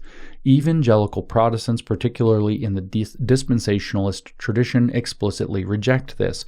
They hold that Romans 11, 1-2 is definitive. Did God reject his people? By no means. That's direct quote. And that the modern state of Israel represents the physical fulfillment of God's ongoing covenant faithfulness. The operation running through Carlson, Fuentes, and Candace Owens does not call itself replacement theology. When Tucker Carlson declares Christian Zionism a, quote, brain virus and a, quote, dangerous heresy within Christianity, end quote, he is mainstreaming supersessionism for millions of Americans who would never knowingly embrace it. When Fuentes cites Thomas Aquinas to argue that Jewish people have no ongoing spiritual role, he is deploying a medieval theological framework against the conviction that the Jewish people remain God's covenant people. The goal is not to win the theological argument in academic journals. The goal is to make the evangelical position seem absurd, politicized, and corrupted to the rising generation. Okay, so you hear that phrase out there in the world, keep your eye on the ball? That's the ball, guys. If you don't like the words, I don't care. That's the ball. The goal is to make the evangelical position seem absurd, politicized, and corrupted to your kids. That's the ball. Keep your eyes on the ball. If defending Christian Zionism marks you as unsophisticated or manipulated, young people will quietly abandon it. That's the ball. Not by formally converting to replacement theology. If you didn't like that word, that's not the ball. It's like a stitch on the ball. Watch the ball. But by simply stopping to believe what their parents believed. That's the ball. That's the goal. The transmission of values and beliefs from one generation to the next must be disrupted so it can be hijacked and taken in another direction, just like the communists, just like the fascists, just like the National Socialists. And now it's these neo-integralists who come in all flavors, Catholic, Protestant, ecumenical. That's the ball. If you don't like words like supersessionism or replacement theology, I don't even remember which words people don't like. I don't care. That's like a loose stitch on the ball. Keep your eyes on the ball. You can tighten the stitch for your kids. You can get it right in your church. You can talk about it in your small group. I don't care. That's the ball. They want your kids to have a disruption from inheriting your beliefs and values so they'll adopt new ones under their control. That's what matters here. Track 3, Catholic integralism. Once again, I would stress that we should be talking about a broader neo-integralism, not just Catholic integralism, but also Protestant integralism and ecumenical integralism as embedded in the National Conservatism Project, but I will read what she wrote. Catholic integralism, she writes, is not a fringe movement. It sort of is, but it has powerful adherents is a better way to put that. Its leading figures include Adrian Vermeule, a Harvard constitutional law professor, Sohrab Ahmari, the former New York Post op-ed editor, Patrick Deneen, a Notre Dame political theorist, go Irish or something, and Gladden Papin, editor of American Affairs. Again, Chad Pecknold, not important enough to make the mention here, but he should be on the list. These are among the most credentialed conservatives in America. Integralism holds that Catholic moral theology should guide government. Same with Protestant, just take out Catholic, and you have some Christian theonomical program or dominionist program that should guide America, should guide government. Integralism holds that Catholic moral teaching should guide government, and it explicitly rejects the Protestant liberal settlement that built American constitutionalism, individual rights, religious liberty, separation of church and state. That is correct. It does. But so do the Protestant versions, but in different ways. The founding documents of America are, in the integralist reading, a Protestant error. Also in the Protestant version, they are also in error in that they granted religious liberty where it shouldn't have been granted. What makes this directly relevant is how integralists talk about Protestants. Ahmari has argued explicitly that historic Christianity is Catholic. Ahmari has also argued, by the way, that he looks forward to China being in charge. Ahmari has argued explicitly that historic Christianity is Catholic, not Protestant, and that Protestant retreatism represents a theological and civilizational failure. Vermeule has advocated for open immigration of baptized Catholics to overwhelm the Protestant demographic majority. Vermeule got his start in all of this, by the way, by becoming a Schmittian in defense of the Patriot Act after 9/11 because he wanted to go super hard on things and allow the president to escape constitutional bounds to do what was necessary. And so eventually he ditched a lot of those specific views, but kept the Schmittian stuff, and then found integralism, because it turns out Schmidt was also a lapsed Catholic. Vermeule's not lapsed, but Schmidt was a lapsed Catholic. He was able to use Schmidt in his heavy reliance on people like de Maistre, who was a Catholic, Joseph de Maistre, and Juan Donoso Cortez, there's no day in there, sorry, who's also a Catholic. These were reactionary thinkers at the time of the French Revolution. He was able to use their theories in order to justify his desire for an expansive executive power. His model was, how do we expand executive power for people like me? His original model was 9/11 and the Patriot Act. If you wonder who these people are, what kind of things they like. So when they try to tell you, that oh, you neocons, Bush this, Bush that, literally you got your start wanting to turn Bush into an effective dictator after 9/11. Get off, God, these people. Anyway, he has advocated for open immigration of baptized Catholics, open immigration really, specifically to overwhelm the Protestant demographic majority. Integralist theory holds that in a properly ordered Catholic state, Protestants would always be second-class citizens, ineligible ultimately to hold the levers of power over matters touching the spiritual realm. So like I said, if this were to go further, the Protestant wing of this and the Catholic wing of this will fight, because the Protestant wing, including Doug Wilson on the Dad Saves America podcast, explicitly said the same thing in the other direction, that Catholics would be limited in their performances in public and their worship and their range of beliefs. And so Catholics will always be second-class citizens, ineligible ultimately to hold the levers of power, blah, blah, blah. So they'll fight. But right now they have a common enemy, which is religious liberty, so they're willing to work together to destroy it. But they will fight later. We will all be punished in that fight if they are in power. Now, she didn't go further. She talked about Ahmari and she talked about Vermeule there, but she didn't talk about Deneen in particular, like I said, who wrote that book, Regime Change and Why Liberalism Failed, 2 books.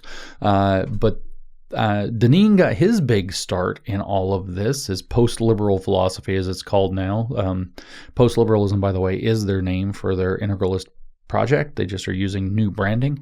But Deneen got his start in this by predicting peak oil, like this weird environmentalist thing. He was quite leftist at the time, from what I understand, but a socially conservative one. And he predicted peak oil and wanted to have all of these he saw this huge calamity coming and wanted to basically restructure society for the new post-oil world. These people are crackpots, man. And it's all in the documented literature. It's all written out. It's all very clear what they're all about. So just to make more clear who these people are, like this isn't just this little thing here. The strategic cynicism embedded in the integralist project, it says this project, Barbie writes, has been noted openly. There is an acknowledged understanding among integralists that Catholics and Protestants can work together now, even though they're going to end up battling one another eventually under integralism. This is what I was just saying. I forgot that this was here. Use evangelicals as cannon fodder to defeat the secular left, then replace them. And I point out that the Christian nationalists, aka the neo-integralists, the Protestant neo-integralists, think the same thing, but the Catholics are the cannon fodder, and then replace them. The institutional infrastructure of American conservatism is, at its leadership level, increasingly Catholic integralist in its theological orientation. That's complicated because there is that Protestant wing. It is actually integralist nationalist, and there are Catholic wings, Protestant wings, and other wings. The Catholic one is probably the most solid and likely to be able to win out the fight, but it is not all that's there. It's also by far the most organized and closest to power. Vice President Vance, of course, has already been mentioned in the article, but all of these other names are all close to Vice President Vance. He's literally in their circles, and they are in his kind of extended network, or sometimes in his direct network through like American Moment and so on. So little disagreement with this part, but the institutional framework of American conservatism is, at its leadership level, increasingly integralist in its theological orientation. Catholic one will probably win, while remaining dependent on evangelical Protestant voters for its electoral margin, which is absolutely correct. This is why Vice President Vance is basically FUCT for the upcoming election prospects, at least as it looks right now. Granted, it's 3 million years until the election in political time. Part 3, the media assault. 6 vectors, millions of households.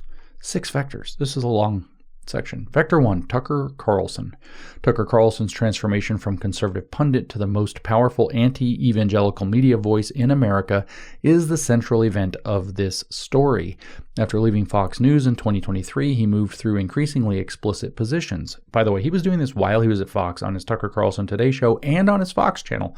A lot of people forget, for example, that Daryl Cooper, aka Martyr Maid, aka Churchill is the chief villain of World War II, that guy was made popular in the first place after he had a major thread go viral in 2020 that Tucker Carlson read on his show on Fox News the day after Martyr Maid wrote it. So he's been doing this. He was platforming people like Charles Haywood, who runs the Society for American Civic Renewal, on his Tucker Carlson Today podcast that he was doing while he was still on Fox. So this goes further back than that.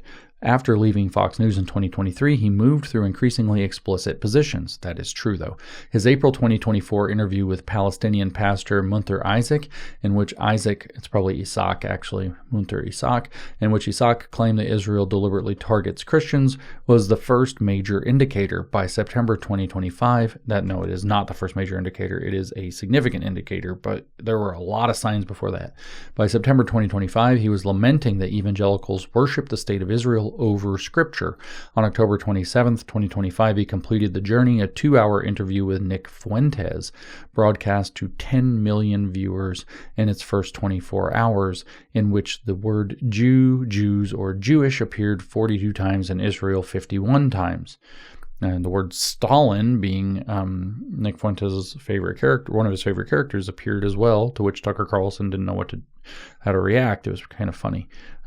Nick Fuentes was cucking Tucker Carlson there, by the way. He was putting Tucker Carlson in a bad position, something he wouldn't be able to defend later, so that he could then leverage that. And this is the game that they all play with each other. This is their bully pulpit game that they all play on their Cool Kid podcasts. Barbie writes, the words he chose were not accidental. Quote, brain virus, dangerous heresy within Christianity. I despise Christian Zionists more than anyone on earth. I hate it more than I hate leftist rioters. I hate it more than I hate Islamic terrorists. Those are all quotes. He named specific evangelicals as prime carriers of the supposed affliction. Mike Huckabee, Ted Cruz. He also has gone after Seth Dillon, from the Babylon Bee to the point now where he said, who is Seth Dillon? Like he doesn't know who Seth is anymore. When he was talking to that lunatic Timu Catholic Carrie Prejean Bowler. And then he put out something about Seth Dillon and referred with Carrie, one of the posts, and referred to him as that Babylon Bee guy. So others as well.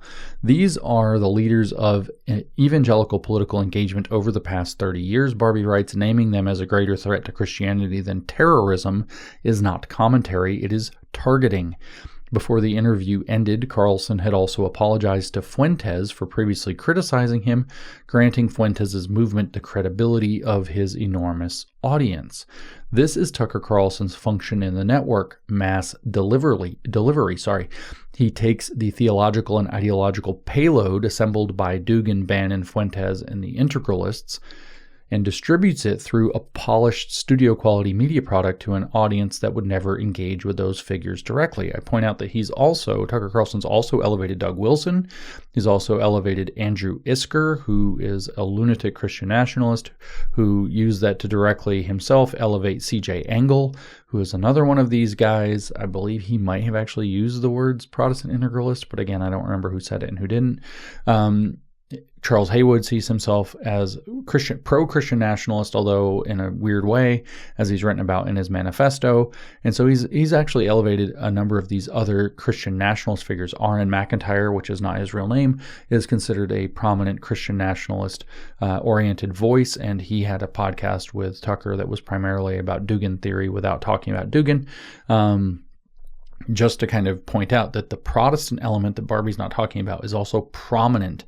The Protestant integralist Christian nationalist program has also been prominent on Tucker Carlson's podcast. Charlie Kirk told me, for example, that he had never heard of Doug Wilson before Tucker Carlson put him on the podcast, thought Doug Wilson did great, and Doug Wilson was very nice and responsible by comparison to his normal views.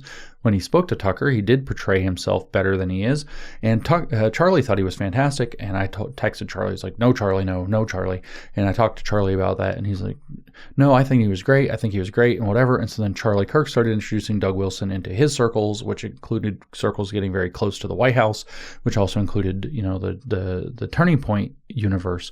And so that was a Tucker Carlson doing exactly. Charlie told me specifically he picked up Wilson from Tucker on Tucker's elevation and credentialing. So just to be very clear, there's another wing, a fourth ingredient, as it was phrased earlier, to this movement that's not covered in this article that I think would have spared her some trouble. That's very important to recognize. And Tucker Carlson's directly engaged with that as well.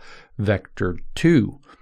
Daryl Cooper, the historical revisionist. I just mentioned that. In August 2024, Carlson interviewed Daryl Cooper, who broadcasts as Martyr Maid, as maybe the best and most honest popular historian in the United States. That's actually what he called him against Cooper's protests. Cooper proceeded to argue that Winston Churchill was the chief villain of the Second World War, primarily responsible for its worst horrors, while Germany was largely reactive. Okay, now I'm going to point out that August 2024 was right before the election. It was right before that tour that Tucker Carlson did across America, city after city, right before the election. So the 2 or 3 days before the first appearance, which was in Phoenix, Arizona, I happened to be in Phoenix that night, and I was shooting a documentary with Turning Point, and it went late. I was with Stephen Davis, if you know who he is, the MAGA Hulk, that MAGA Hulk anyway. We were shooting for the documentary Race War, which is broken into, it's like 3-piece documentary. We were shooting for that, and I got out too late and did not make it, where I was going to maybe go to that first appearance with a friend of mine there in Phoenix, and I didn't make it, so I had dinner with my friend instead afterwards, and kind of got caught up on it. And I'm kind of glad I didn't go, but whatever, it would have been interesting. But this, I digress. My point is, Tucker Carlson, speaking of the cucking activity, hosts Daryl Cooper, who does a Nazi revisionist job on the podcast, immediately before this tour with many of the biggest names in conservative media and politics. We're going to share the stage with them all across the country in the lead up to the 2024 election. And that comes out right beforehand. So now every single one of those people, every luminary, Glenn Beck, all these people that are very important in the conservative movement, in MAGA, in the Republican Party, have to make a choice, because they all know, they all heard, somebody told them, Tucker, you're on the Tucker thing, right? Yeah. He just had a Nazi apologist. Yeah, I know. Are you still going to do it? It's a huge opportunity. Boom, cucked. You just sold a part of your soul to get on a stage, guys, and every single invited person did it. Not one held principle above it. And Tucker Carlson, in my opinion, probably did that to them on purpose. Understand what a savvy operator and nasty character he is. But anyway, that is what we're talking about. Barbie writes, investigation subsequently revealed that under the screen name Juggernaut Nihilism, Cooper had been posting on white nationalist websites, including Countercurrents, a site that published essays with titles like, quote, "Is Black Genocide Right?" end quote, since at least 2003. There are also pictures of him that are also Nazi suggestive floating around as well. Cooper, who is also, by the way, openly supported fascism, he says that freedom is the disease and fascism is the cure, or tyranny is the cure. Cooper was not introduced to serve a historical purpose, Barbie writes. Correct. This is the ideological revisionism and the undermining of intentional narrative. This narrative is called the post-war liberal consensus. Okay, or the post-World War II liberal consensus, which is written about as kind of the central object in R.R. Reno's book, Return of the Strong Gods. This is an ecosystem, guys. It's a network with an ecosystem around it.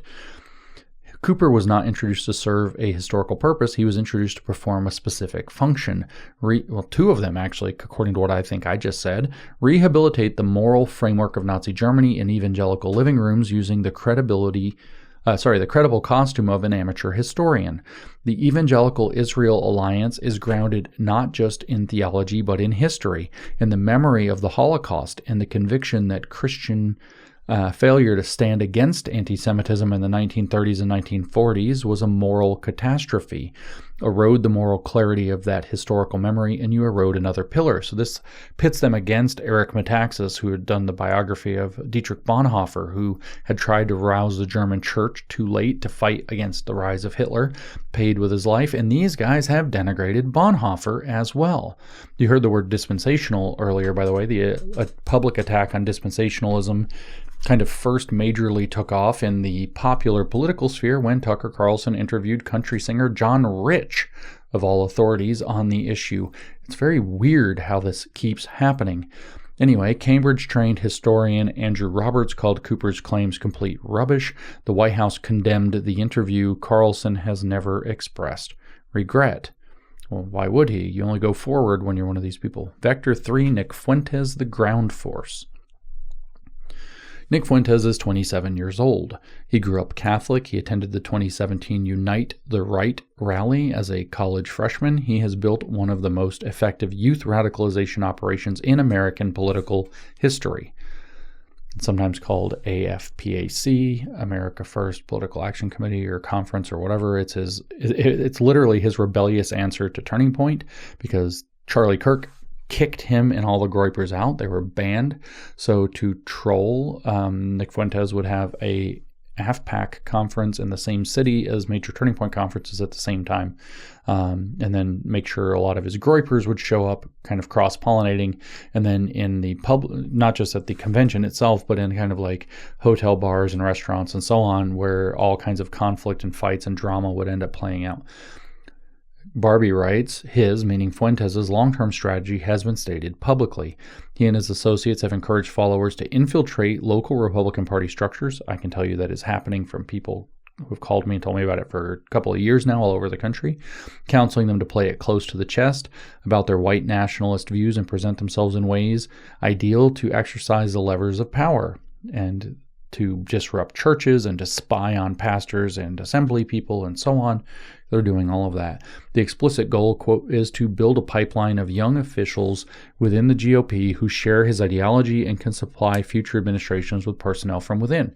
So this is all stated plans, and this is exactly what we see. Now, we're now aware of this. We now can't deny this. The Groper infiltration is known to be in the administration. In fact, it's likely that Joe Kent, who is an object of quite a lot of intrigue in Tucker Carlson circles, is part of that Groper infiltration at a very high level. We're also pretty sure that there are lots of lower-level staffers, and we see it in the College Republicans of America apparatuses. We see it pollinated throughout Turning Point chapters and Turning Point USA itself, etc. And Nick Fuentes has bragged about that. And so it's not just that, but also to infiltrate and poison from within virtually every conservative organization that they can. They also send out people to disrupt events and to ask impertinent anti-Israel questions to every speaker.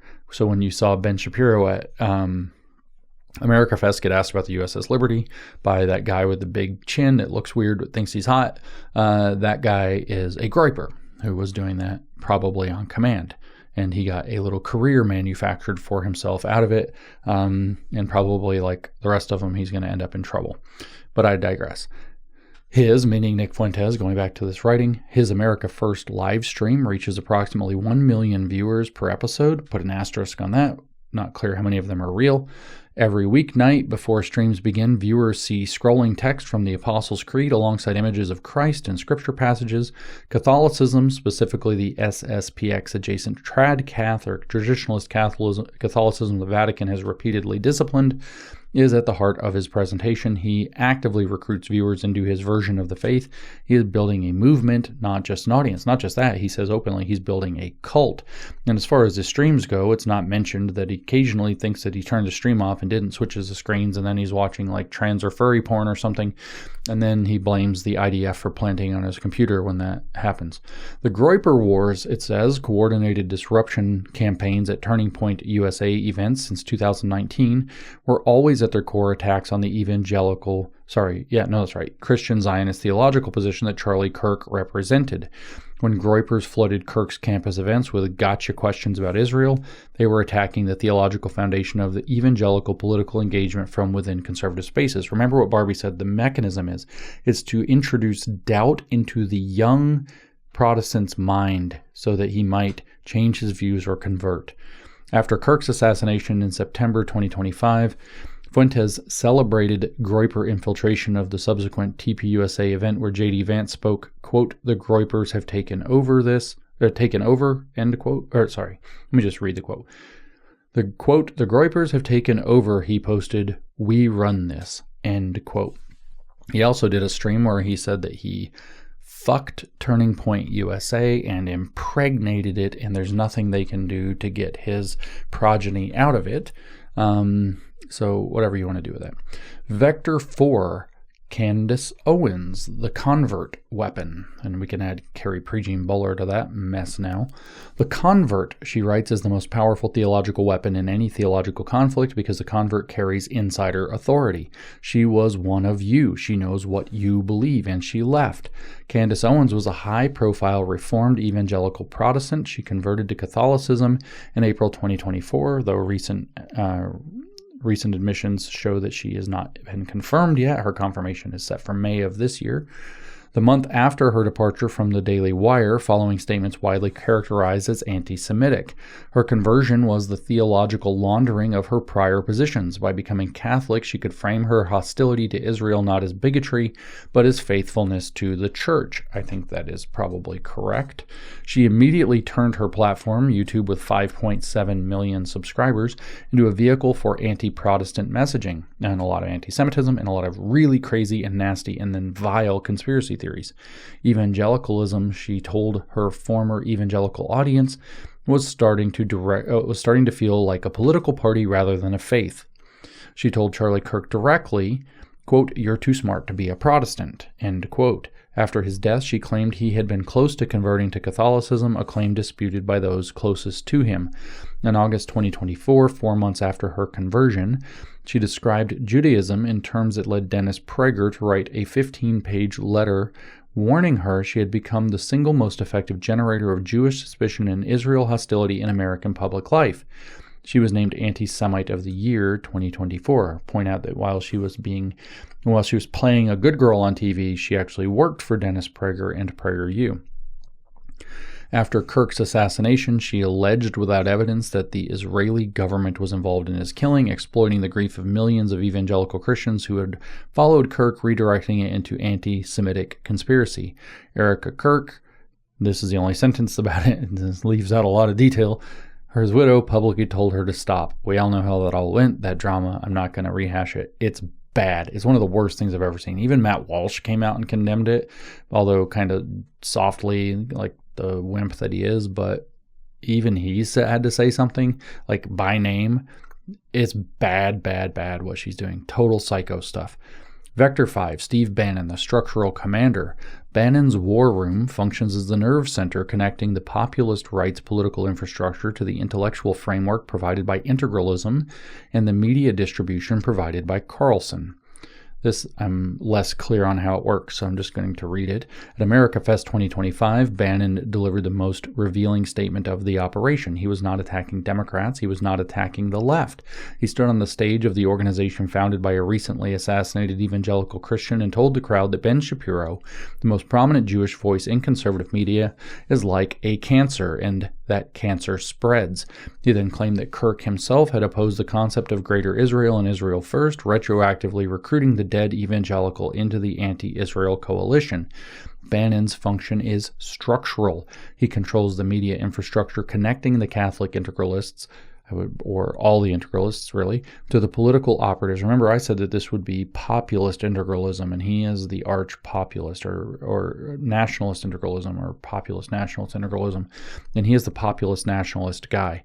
So he is connecting them, she says, to the political operatives, to the populist base, and he provides the populist nationalist vocabulary that makes ethnic Catholic nationalism sound like America First rather than what it is. And Vector 6, the TradCath online pipeline. Beneath the major figures runs a sprawling... Notice that, by the way, Carrie Prejean-Bowler had not yet burst onto the scene fully in this. Maybe she had kind of come up. I don't remember when that was. But did not bear mentioning. She's obviously become a major Timu Catholic figure in all of this monstrosity and is running constant struggle sessions against virtually everybody that she can, but primarily now people like Bishop Robert Barron and the other Catholic bishops and even archbishops. It's only a matter of time. She's trying to recruit all of them to back her, and if they don't, she does like psycho ex-girlfriend energy on them and tries to ruin their life publicly and claims that they're lying and misrepresenting things. And she's kind of great because she's like the least likable figure ever. Of course, Tucker Carlson had her on the show too. And then Catholics for Catholics, that weird organization that seems to be run by Bannon and Flynn, or was created by them or something like that. John Yap is the guy in charge of it actually, but I think Bannon and Flynn are kind of behind it. And Catholics for Catholics gave her an award for bravery for getting yelled at for sucking really bad on the internet, which is kind of funny. Vector 6, the TradCath online pipeline. Beneath the major figures runs a sprawling ecosystem of Catholic and Orthodox content creators who have been running the theological attack for years. I have to point out that there are Protestants participating in this, like Joel Webbon. Catholic Answers, YouTube debates, conversion testimony videos. This ecosystem specifically targets young evangelical men by attacking sola scriptura, arguing the Protestant Reformation was a civilizational error, and presenting intellectual seriousness as synonymous with the path to Rome or Constantinople. Definitely this. They're also doing something else, which is positioning the idea that they have the older, truer, more authoritative position. They're just doing what Christianity always was for some amount of time, 1,200 years or 1,900 years or whatever. They pick up some long amount of time. So they are closer to the original source. They are more authentic. They have wavered less. The Reformation was an error. Protestantism is a schism. They have the true path. So if you're dissatisfied with your faith, you should convert to us, and not to just any Catholicism, but this Timu Catholic radical shit that we're doing, because we're the ones who are representing the true non-perverted form. Remember that they're near sedevacanists as well. This is the SSPX part that people objected to. So they have this. But again, just pay attention to that. If you're uncomfortable with your body, we have gender transition. If you're uncomfortable with your Protestant faith, we have religious transition.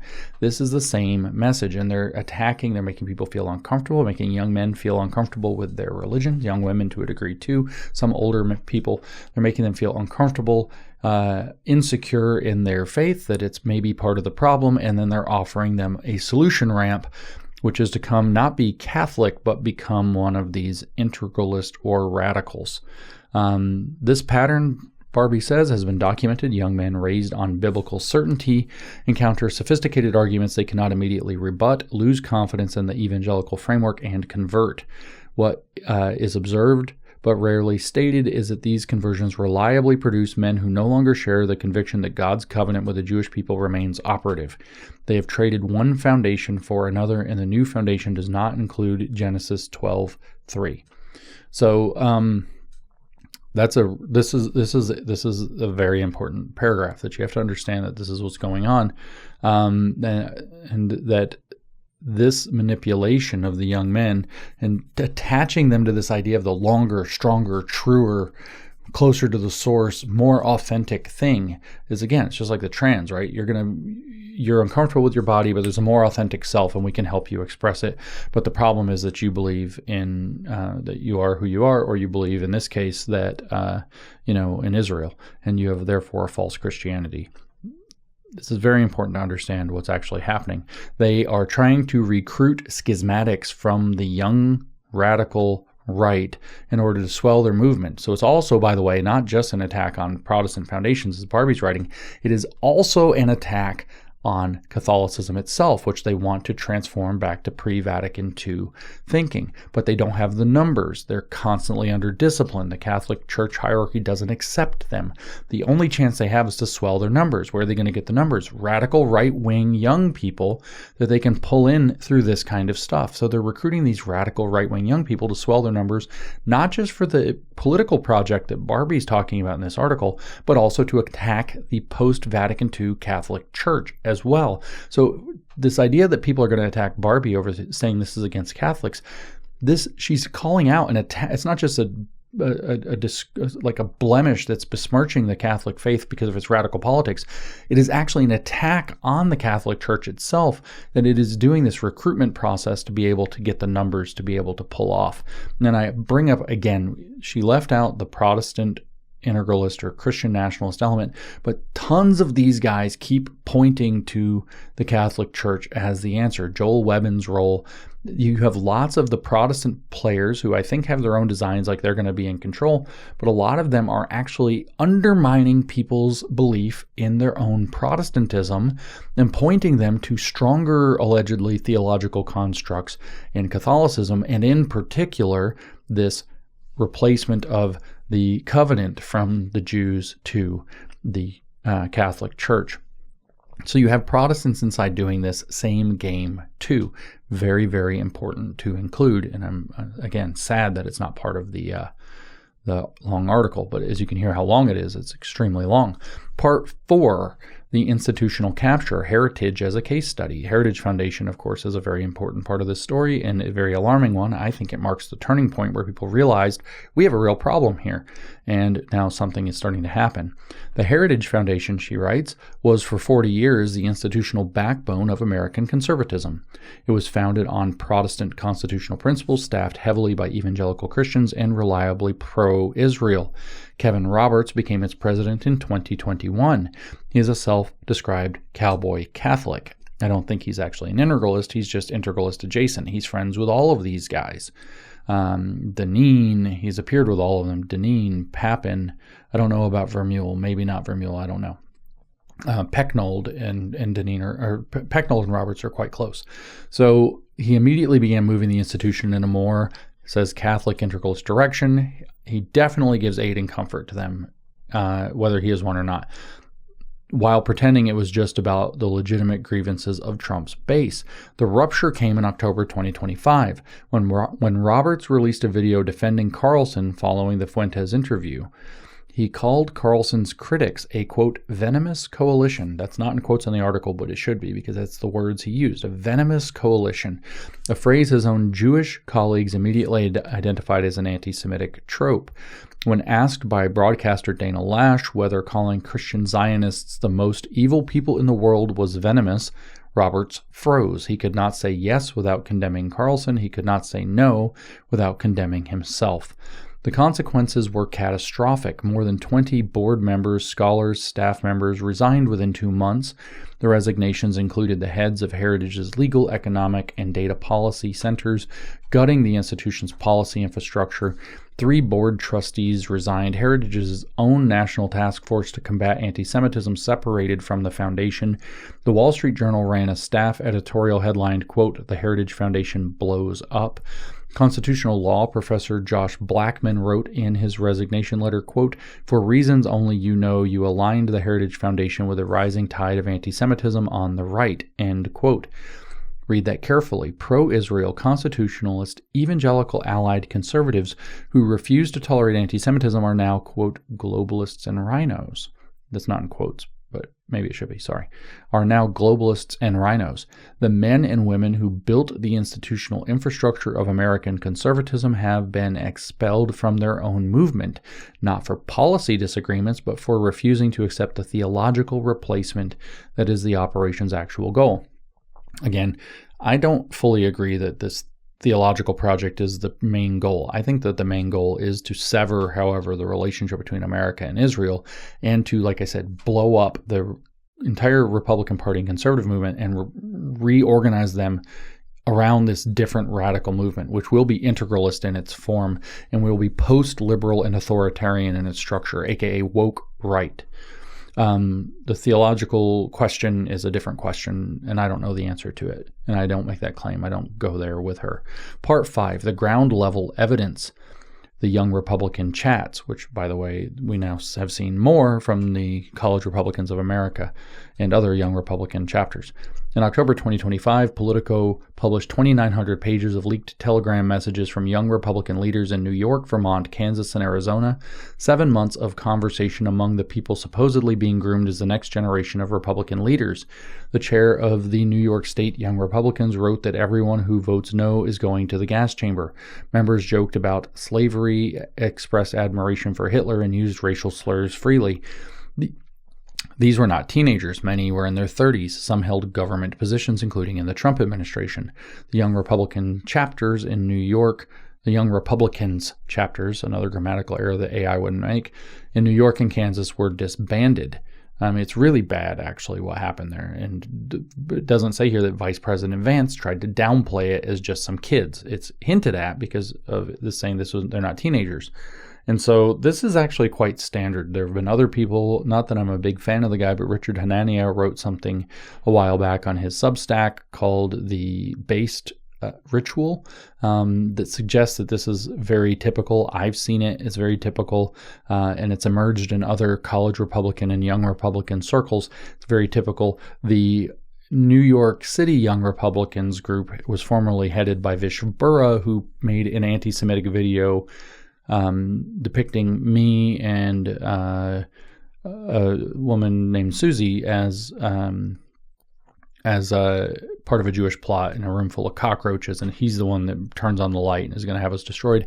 And just to point out how specific that is, not only does he start off the video going, James, Susie, like he's coming to get us, the sign outside the door is of an obese looking male, and it's supposed to be me, and then it says New Discourses but misspelled on the sign. So it's very clear that he's targeting this specific podcast, and that was one of the presidents of, I think, of the New York City Young Republicans for many years. He worked for Matt Gaetz till he got fired for that blatantly anti-Semitic video, and now he's off stirring up trouble and causing problems with Bannon and that group. So and threatening to take over. He claims that he's the one that got me personally canceled. Of course he didn't, but he claims it. And he is threatening all kinds of things, not just, but a lot of it's of the flavor of like, when we get power, we're going to treat you like the traitors that you are. And you know what that means. In other words, he's suggesting he's going to kill us or have us killed, and all kinds of demented stuff. Serial harasser, serial abuser, serial troublemaker. And so these young Republican chapters, I bring that up, are a freaking problem. And the college Republican chapters, particularly CRA, College Republicans of America, are a freaking problem. They are massively contaminated with this kind of thinking that is being discussed in this article, that is we're going to pay very, very badly for our refusal to engage and prevent this from taking over and embedding itself within the Republican Party apparatus. The Infiltration, Barbie writes, is documented. Conservative writer Rod Dreher cited an insider's estimate that between 30 and 40% of Republican staffers in Washington under the age of 30 are Groper followers of Nick Fuentes. That's probably right. Some observers disputed the precise figure. No credible observer disputed the core phenomenon. A Stanford student wrote in his campus publication, quote, "Of the 30 freshmen I've met this year, something like 1 in 4 express Groper-adjacent views, criticism of Israel sliding into criticism of the Jews, admiration for Fuentes, views of racial inferiority and superiority. Far fewer juniors and seniors are Groiperish. I look around in confusion at this mind virus that suddenly sprang essentially from nowhere," end quote. Barbie says it did not spring from nowhere. It was planted, watered, and systematically cultivated. And I will point out by some of the dates that I've already been mentioning, at least by 2014, 15, 16, this was already in motion. So this isn't new. I know it's new to you because it just showed itself, but this is not new. This didn't just happen. This is the end of at least a 10-year trajectory so far. The polling data. She writes, only 32% of evangelical Christians aged 18 to 34 now sympathize with Israel over the Palestinians, more than 30 points lower than the older generation. Among Republicans in the same age range overall, support for Israel is only 24%. This is one of those reasons why I've been saying the target is America and our relationship with Israel, and Israel itself is like the knife cutting. So they're using Israel as a tool. The target is not Israel. The target's the United States and our youth and our Republican Party. And they're using Israel and our young people to cut those things apart. Barbie writes, this is not a policy shift driven by careful study. Young evangelicals have consumed different media. They have been told on platforms calibrated for the demographic that support for Israel is a brain virus, a heresy, a mark of being manipulated. And it has worked. Evangelical pastor Jackson Lohmeyer, founder of Pastors for Trump, stated it plainly, quote, over the last 2 years, there's been this kind of gnawing away of support of Israel among evangelical Christians. The shift is primarily driven online, end quote. Part 6, J.D. Vance in the 2028 calculation.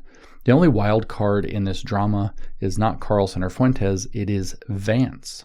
No period there, which is a grammatical error that AI wouldn't make.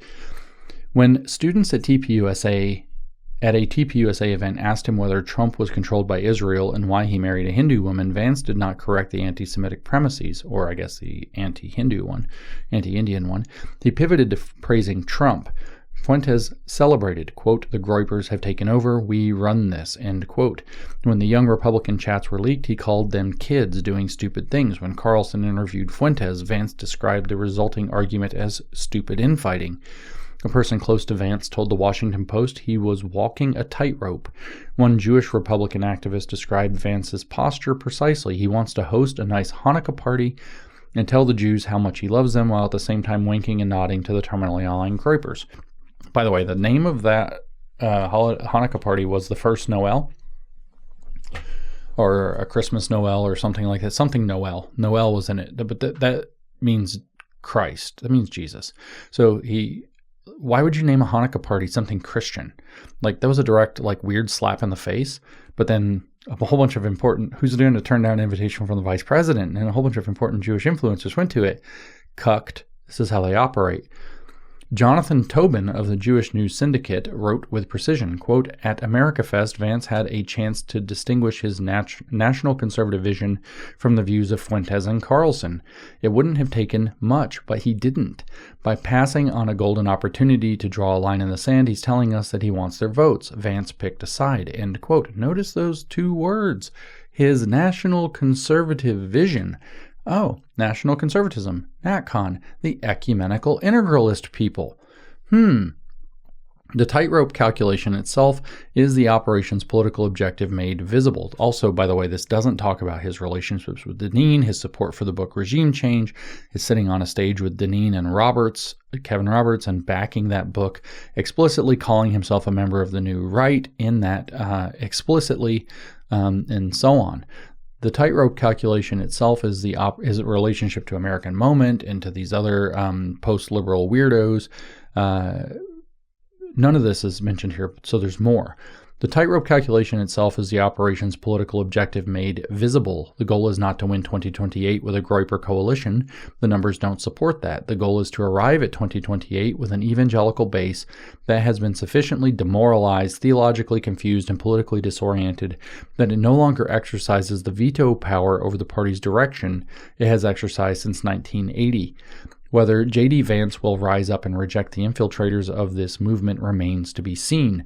As someone who supported him, I have high hopes that he will make the right decision. James Lindsay's editor's note, I don't. All we can do is wait and see what happens. Part 7. The 10-year architecture. Step back, and the long game becomes visible in its entirety. Years 1 through 3.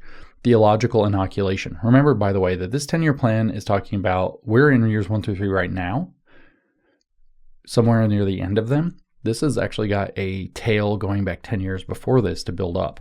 But this is the active phase of that infection. Theological inoculation, years 1 through 3. Make evangelical theology seem intellectually embarrassing to young conservative men. That's the ball, guys. Don't get lost on the stitches. Accomplished through the Sola Scriptura online attack pipeline, the Catholic conversion apparatus, and the, quote, too smart to be a Protestant messaging. The goal is not conversion, it is doubt. Read it again real slow for you. The goal is not conversion, it is doubt.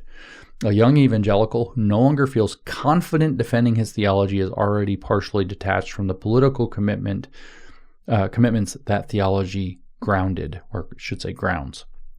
Years 2 through 4, media normalization. So notice that these periods overlap, right? So 1 through 3, 2 through 4.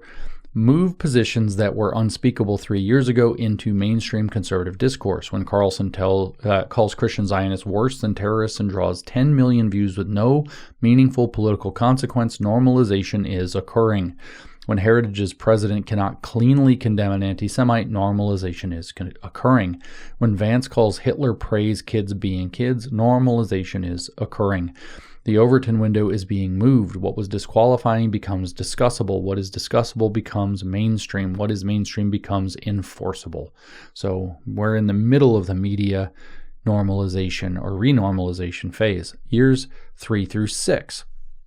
Institutional infiltration. I would say that this one actually tracks backwards further.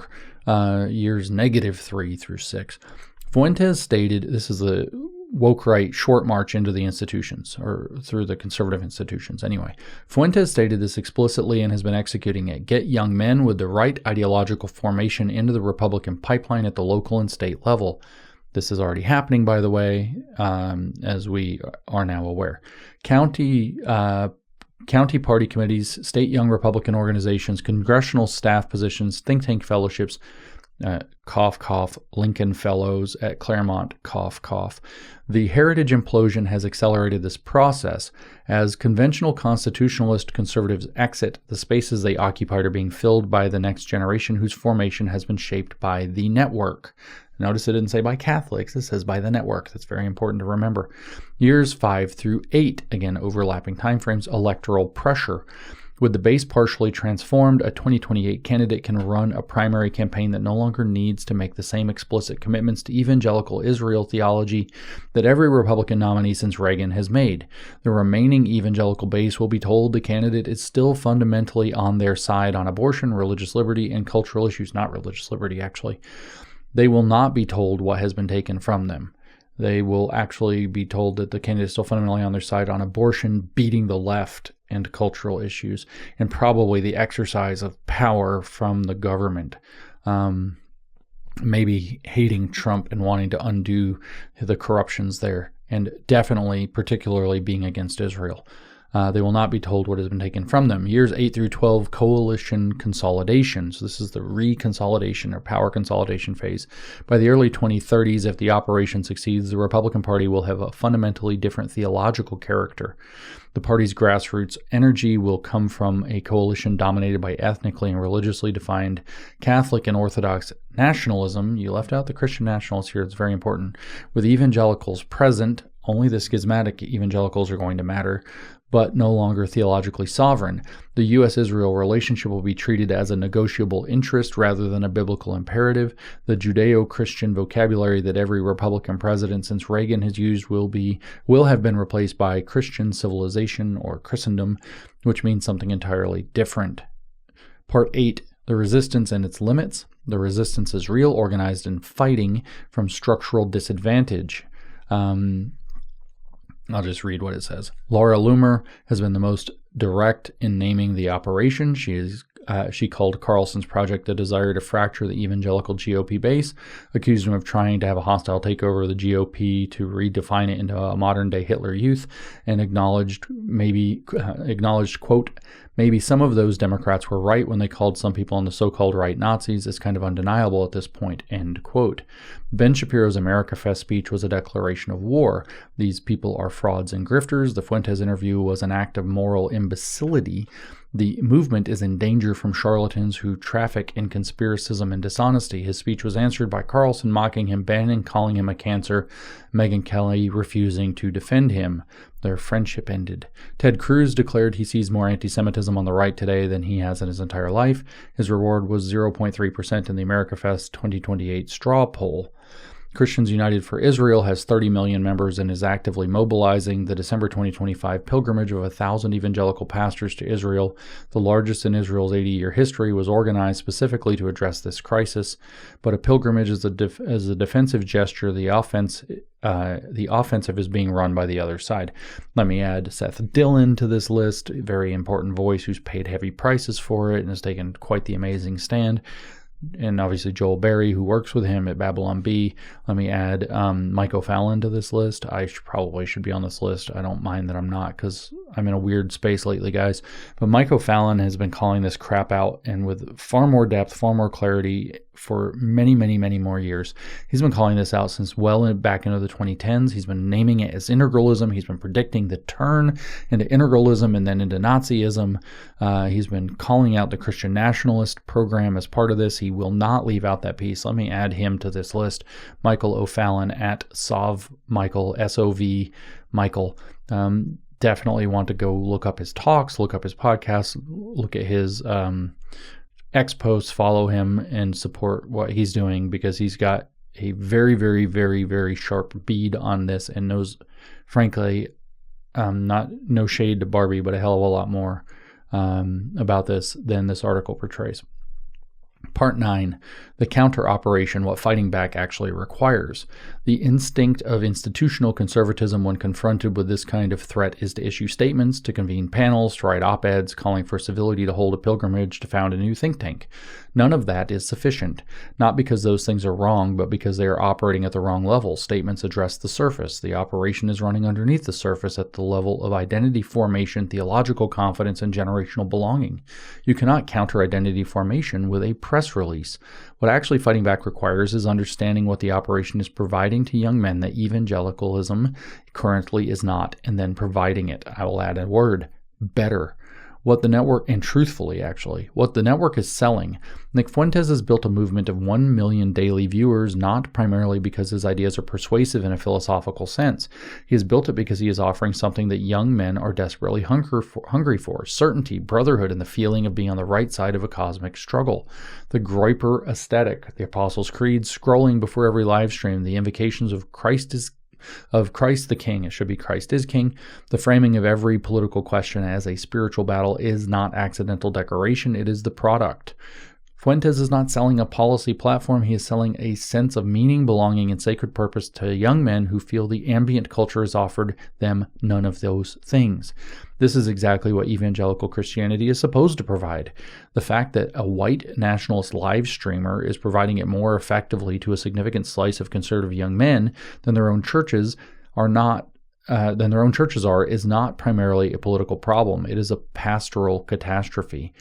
Rod Dreher wrote, "You cannot simply, quote, you cannot simply point at the Zoomers and say, 'Thou shalt not,' and expect it to work.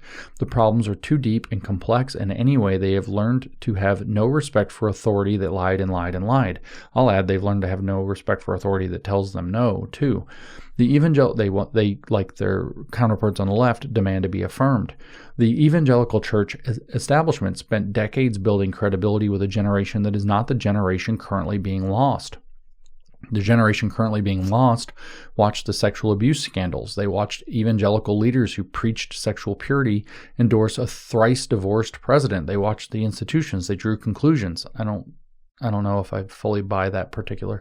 They watched pastors be weak through COVID. They watched them not be inspiring. They fell for relentless propaganda that depicts cathedrals and massive architectural projects and the long, strength, the image of strength of the Orthodox and Catholic churches, and then compared it to the church at the strip mall that they go to with the guy with a guitar and all this, and they thought maybe this is why our culture is failing and my promise is being rejected. And that's what these Timu Catholics have been selling them. Fuentes, it says, or she says, did not create that credibility gap. He is exploiting it. That is correct. That also sounds very AI, honestly. That whole part did. The theological counterattack. This is a part I don't care about. I'm just going to read through it. I'm probably not going to add very much to it.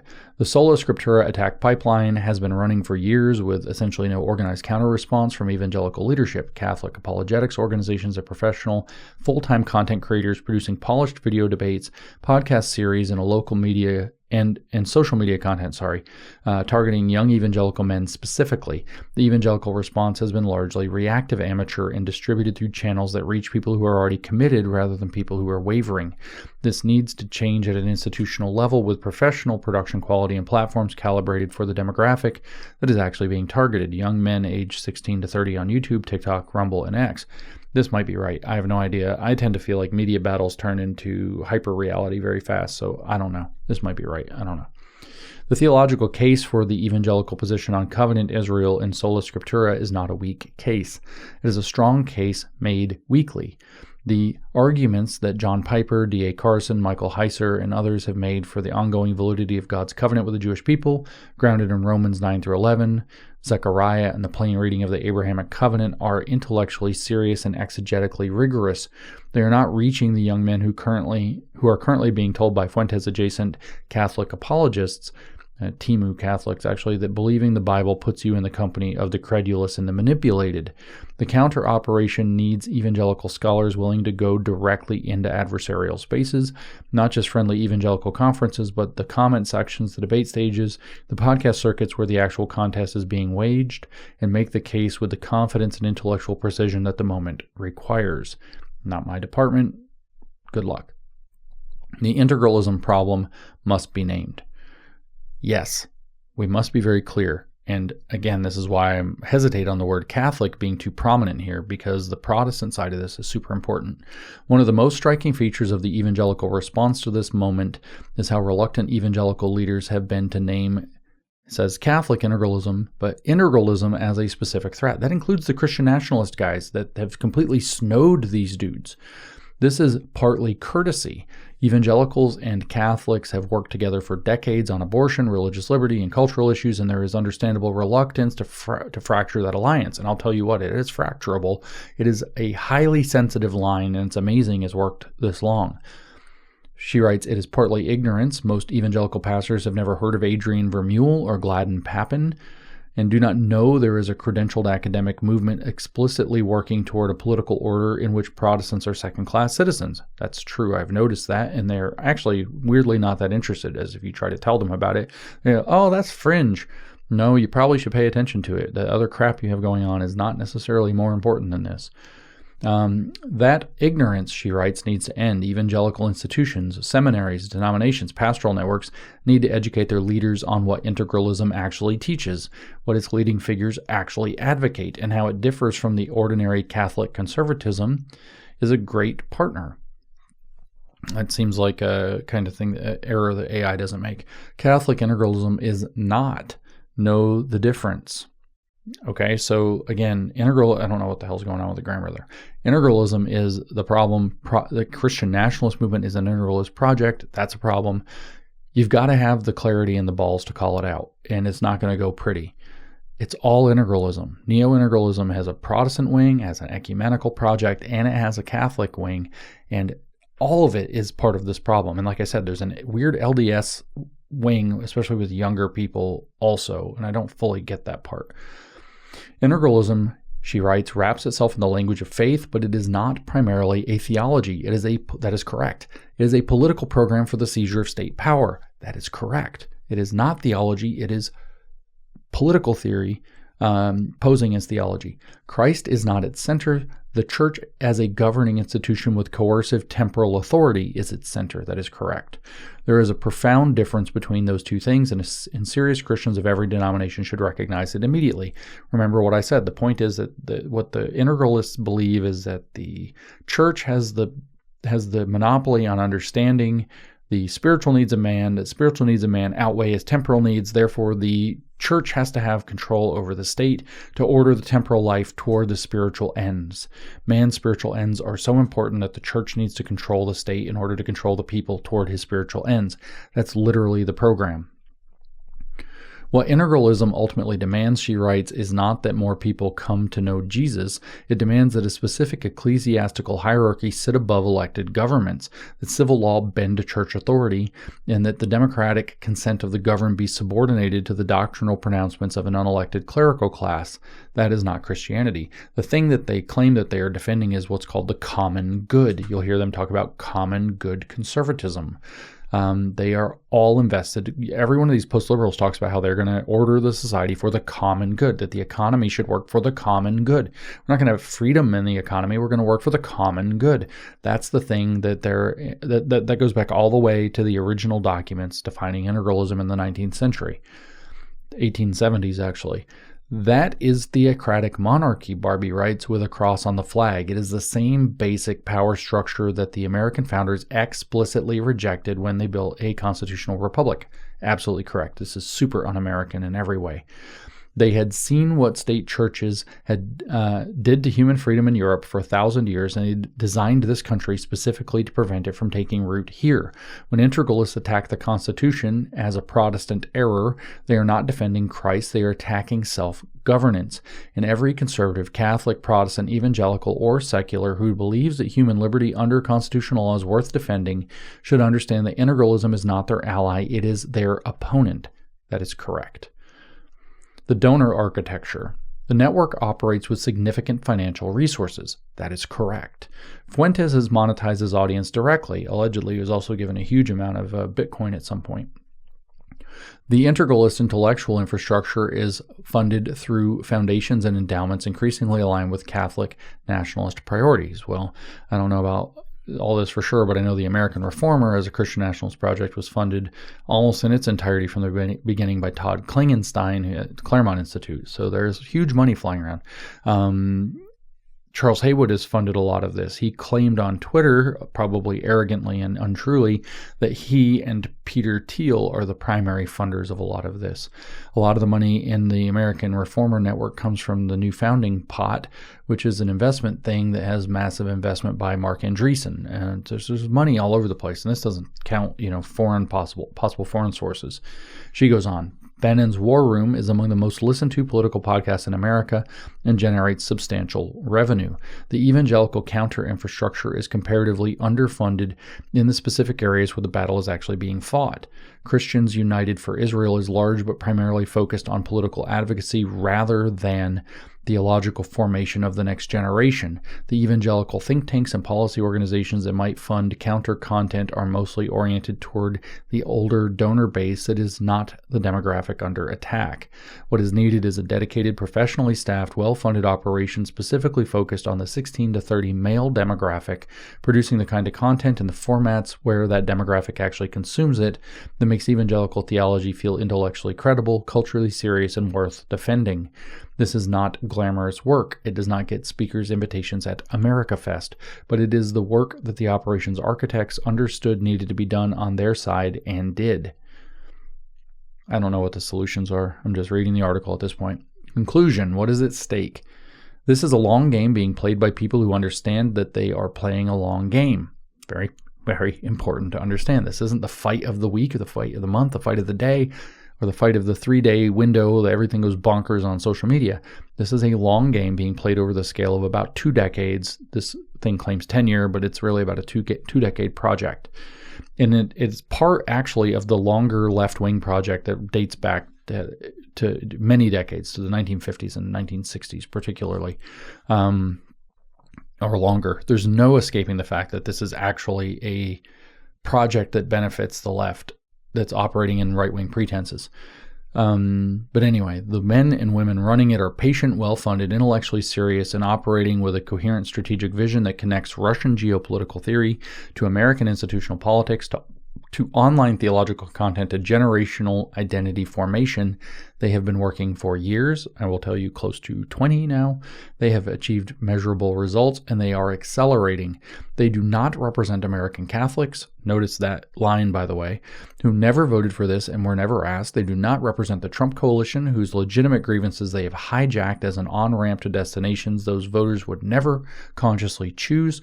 They do not represent any Democratic constituency in any meaningful sense, which is precisely why they must operate through infiltration, conversion, and the slow poisoning of existing institutions rather than through anything resembling an open contest of ideas. I'll add that they proceed by canceling people too. They kick people who might recognize them or call them out or name them. They kick them right the hell out. They storm articles like this to make sure people aren't going to read them, etc. The evangelical response to date has been largely reactive, responding to each individual provocation rather than recognizing the pattern behind it. The Carlson-Fuentes interview caused outrage. The Heritage implosion caused alarm. The Young Republican chats caused disgust. But each event has processed.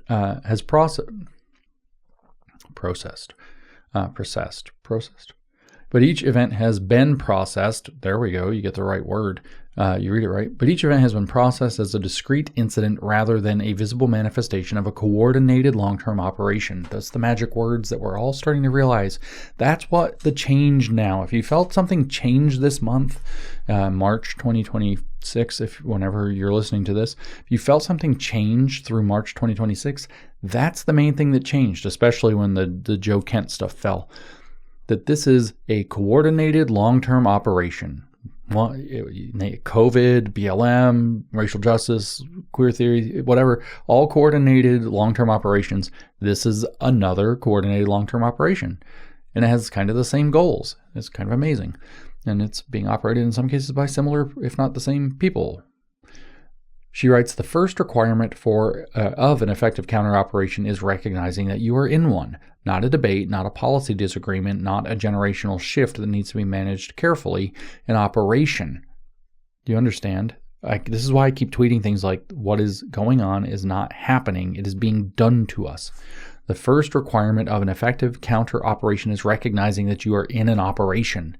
It is not a debate. It is not a policy disagreement. It is not a generational shift that's just happening that needs to be managed. It is an operation. It has architects, funding, a strategy, a timeline with a clearly stated objective, a Republican Party in 10 years whose base is no longer theologically evangelical Protestant and no longer bound by covenant conviction to the Jewish people in the state of Israel. That part is dead on. America, she writes, is not Europe. It was not built on 2,000 years of Christian-Jewish conflict. It does not have sectarian politics in its bones. Its founding architecture was specifically designed to prevent the kind of religiously defined political tribalism that destroyed the old world. The men importing that tribalism now understand that. They consider America's resistance to it a vulnerability to be exploited, a naivety to be cured. Let me just explain before I tell you. She says they are wrong. This is so important to understand. What's under attack is Americanism. If we look at this actually as a fight between Protestants and Catholics, you're missing the fact that the fight between Protestants and Catholics is being leveraged in religious terms to destroy Americanism, which is based on religious liberty. That's very key. So they consider America's resistance to this a vulnerability to be exploited and a naivety to be cured, and they are wrong, Barbie says. That resistance is a strength, but it has to be defended by people who recognize that it is under attack. That is what is being built against it. The question, the only question that matters at this point, she says, to conclude, is whether the people with the most to lose from its completion understand it clearly enough and soon enough to build something that stops it. And this has been a presentation of Insurrection Barbie, as she goes by, her long, over 4 million views article, The Long Game and the Conservative Right, which she published on her X. I will, of course, not just link to it, but I'm going to aggregate it on New Discourses. So wherever you're watching this, there should be a link back to the New Discourses page, and you can read the whole thing there as it is, no commentary added. And all of my commentary was here in this podcast.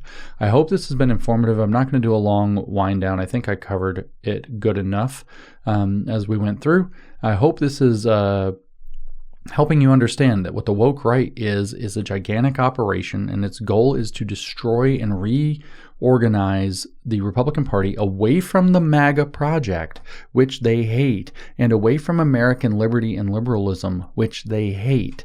And I say liberalism in the classical liberal sense of, say, James Madison, not in the, which some of these guys literally I've heard called Virginia supremacy, by the way. They're not under the sway of Virginia supremacy. We can have other views.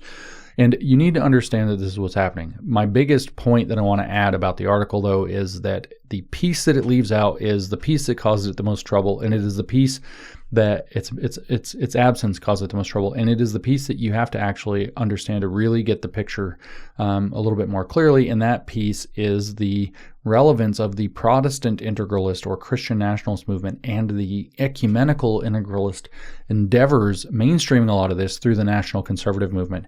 You also have to actually understand that the huge relevance, I mentioned that Charles Haywood suggested that Peter Thiel is funding this. The tech bros are funding all this for lots of weird reasons. So there's a lot to that. They benefit from this installation of an integralist system because all of their tech tools are going to be able to be used to create the, we'll call it nudge network, if you want, the social credit system or whatever else, the surveillance systems that are going to authenticate whether or not you're participating in the program correctly. So all of those guys are super relevant to all of this too. So therefore all of their ambitions are relevant to this too. But don't sleep just because this was about a Catholic integralist. The point is actually integralism, which is coming in a neo-integralist form. That neo-integralist form has Protestant, ecumenical, and Catholic wings.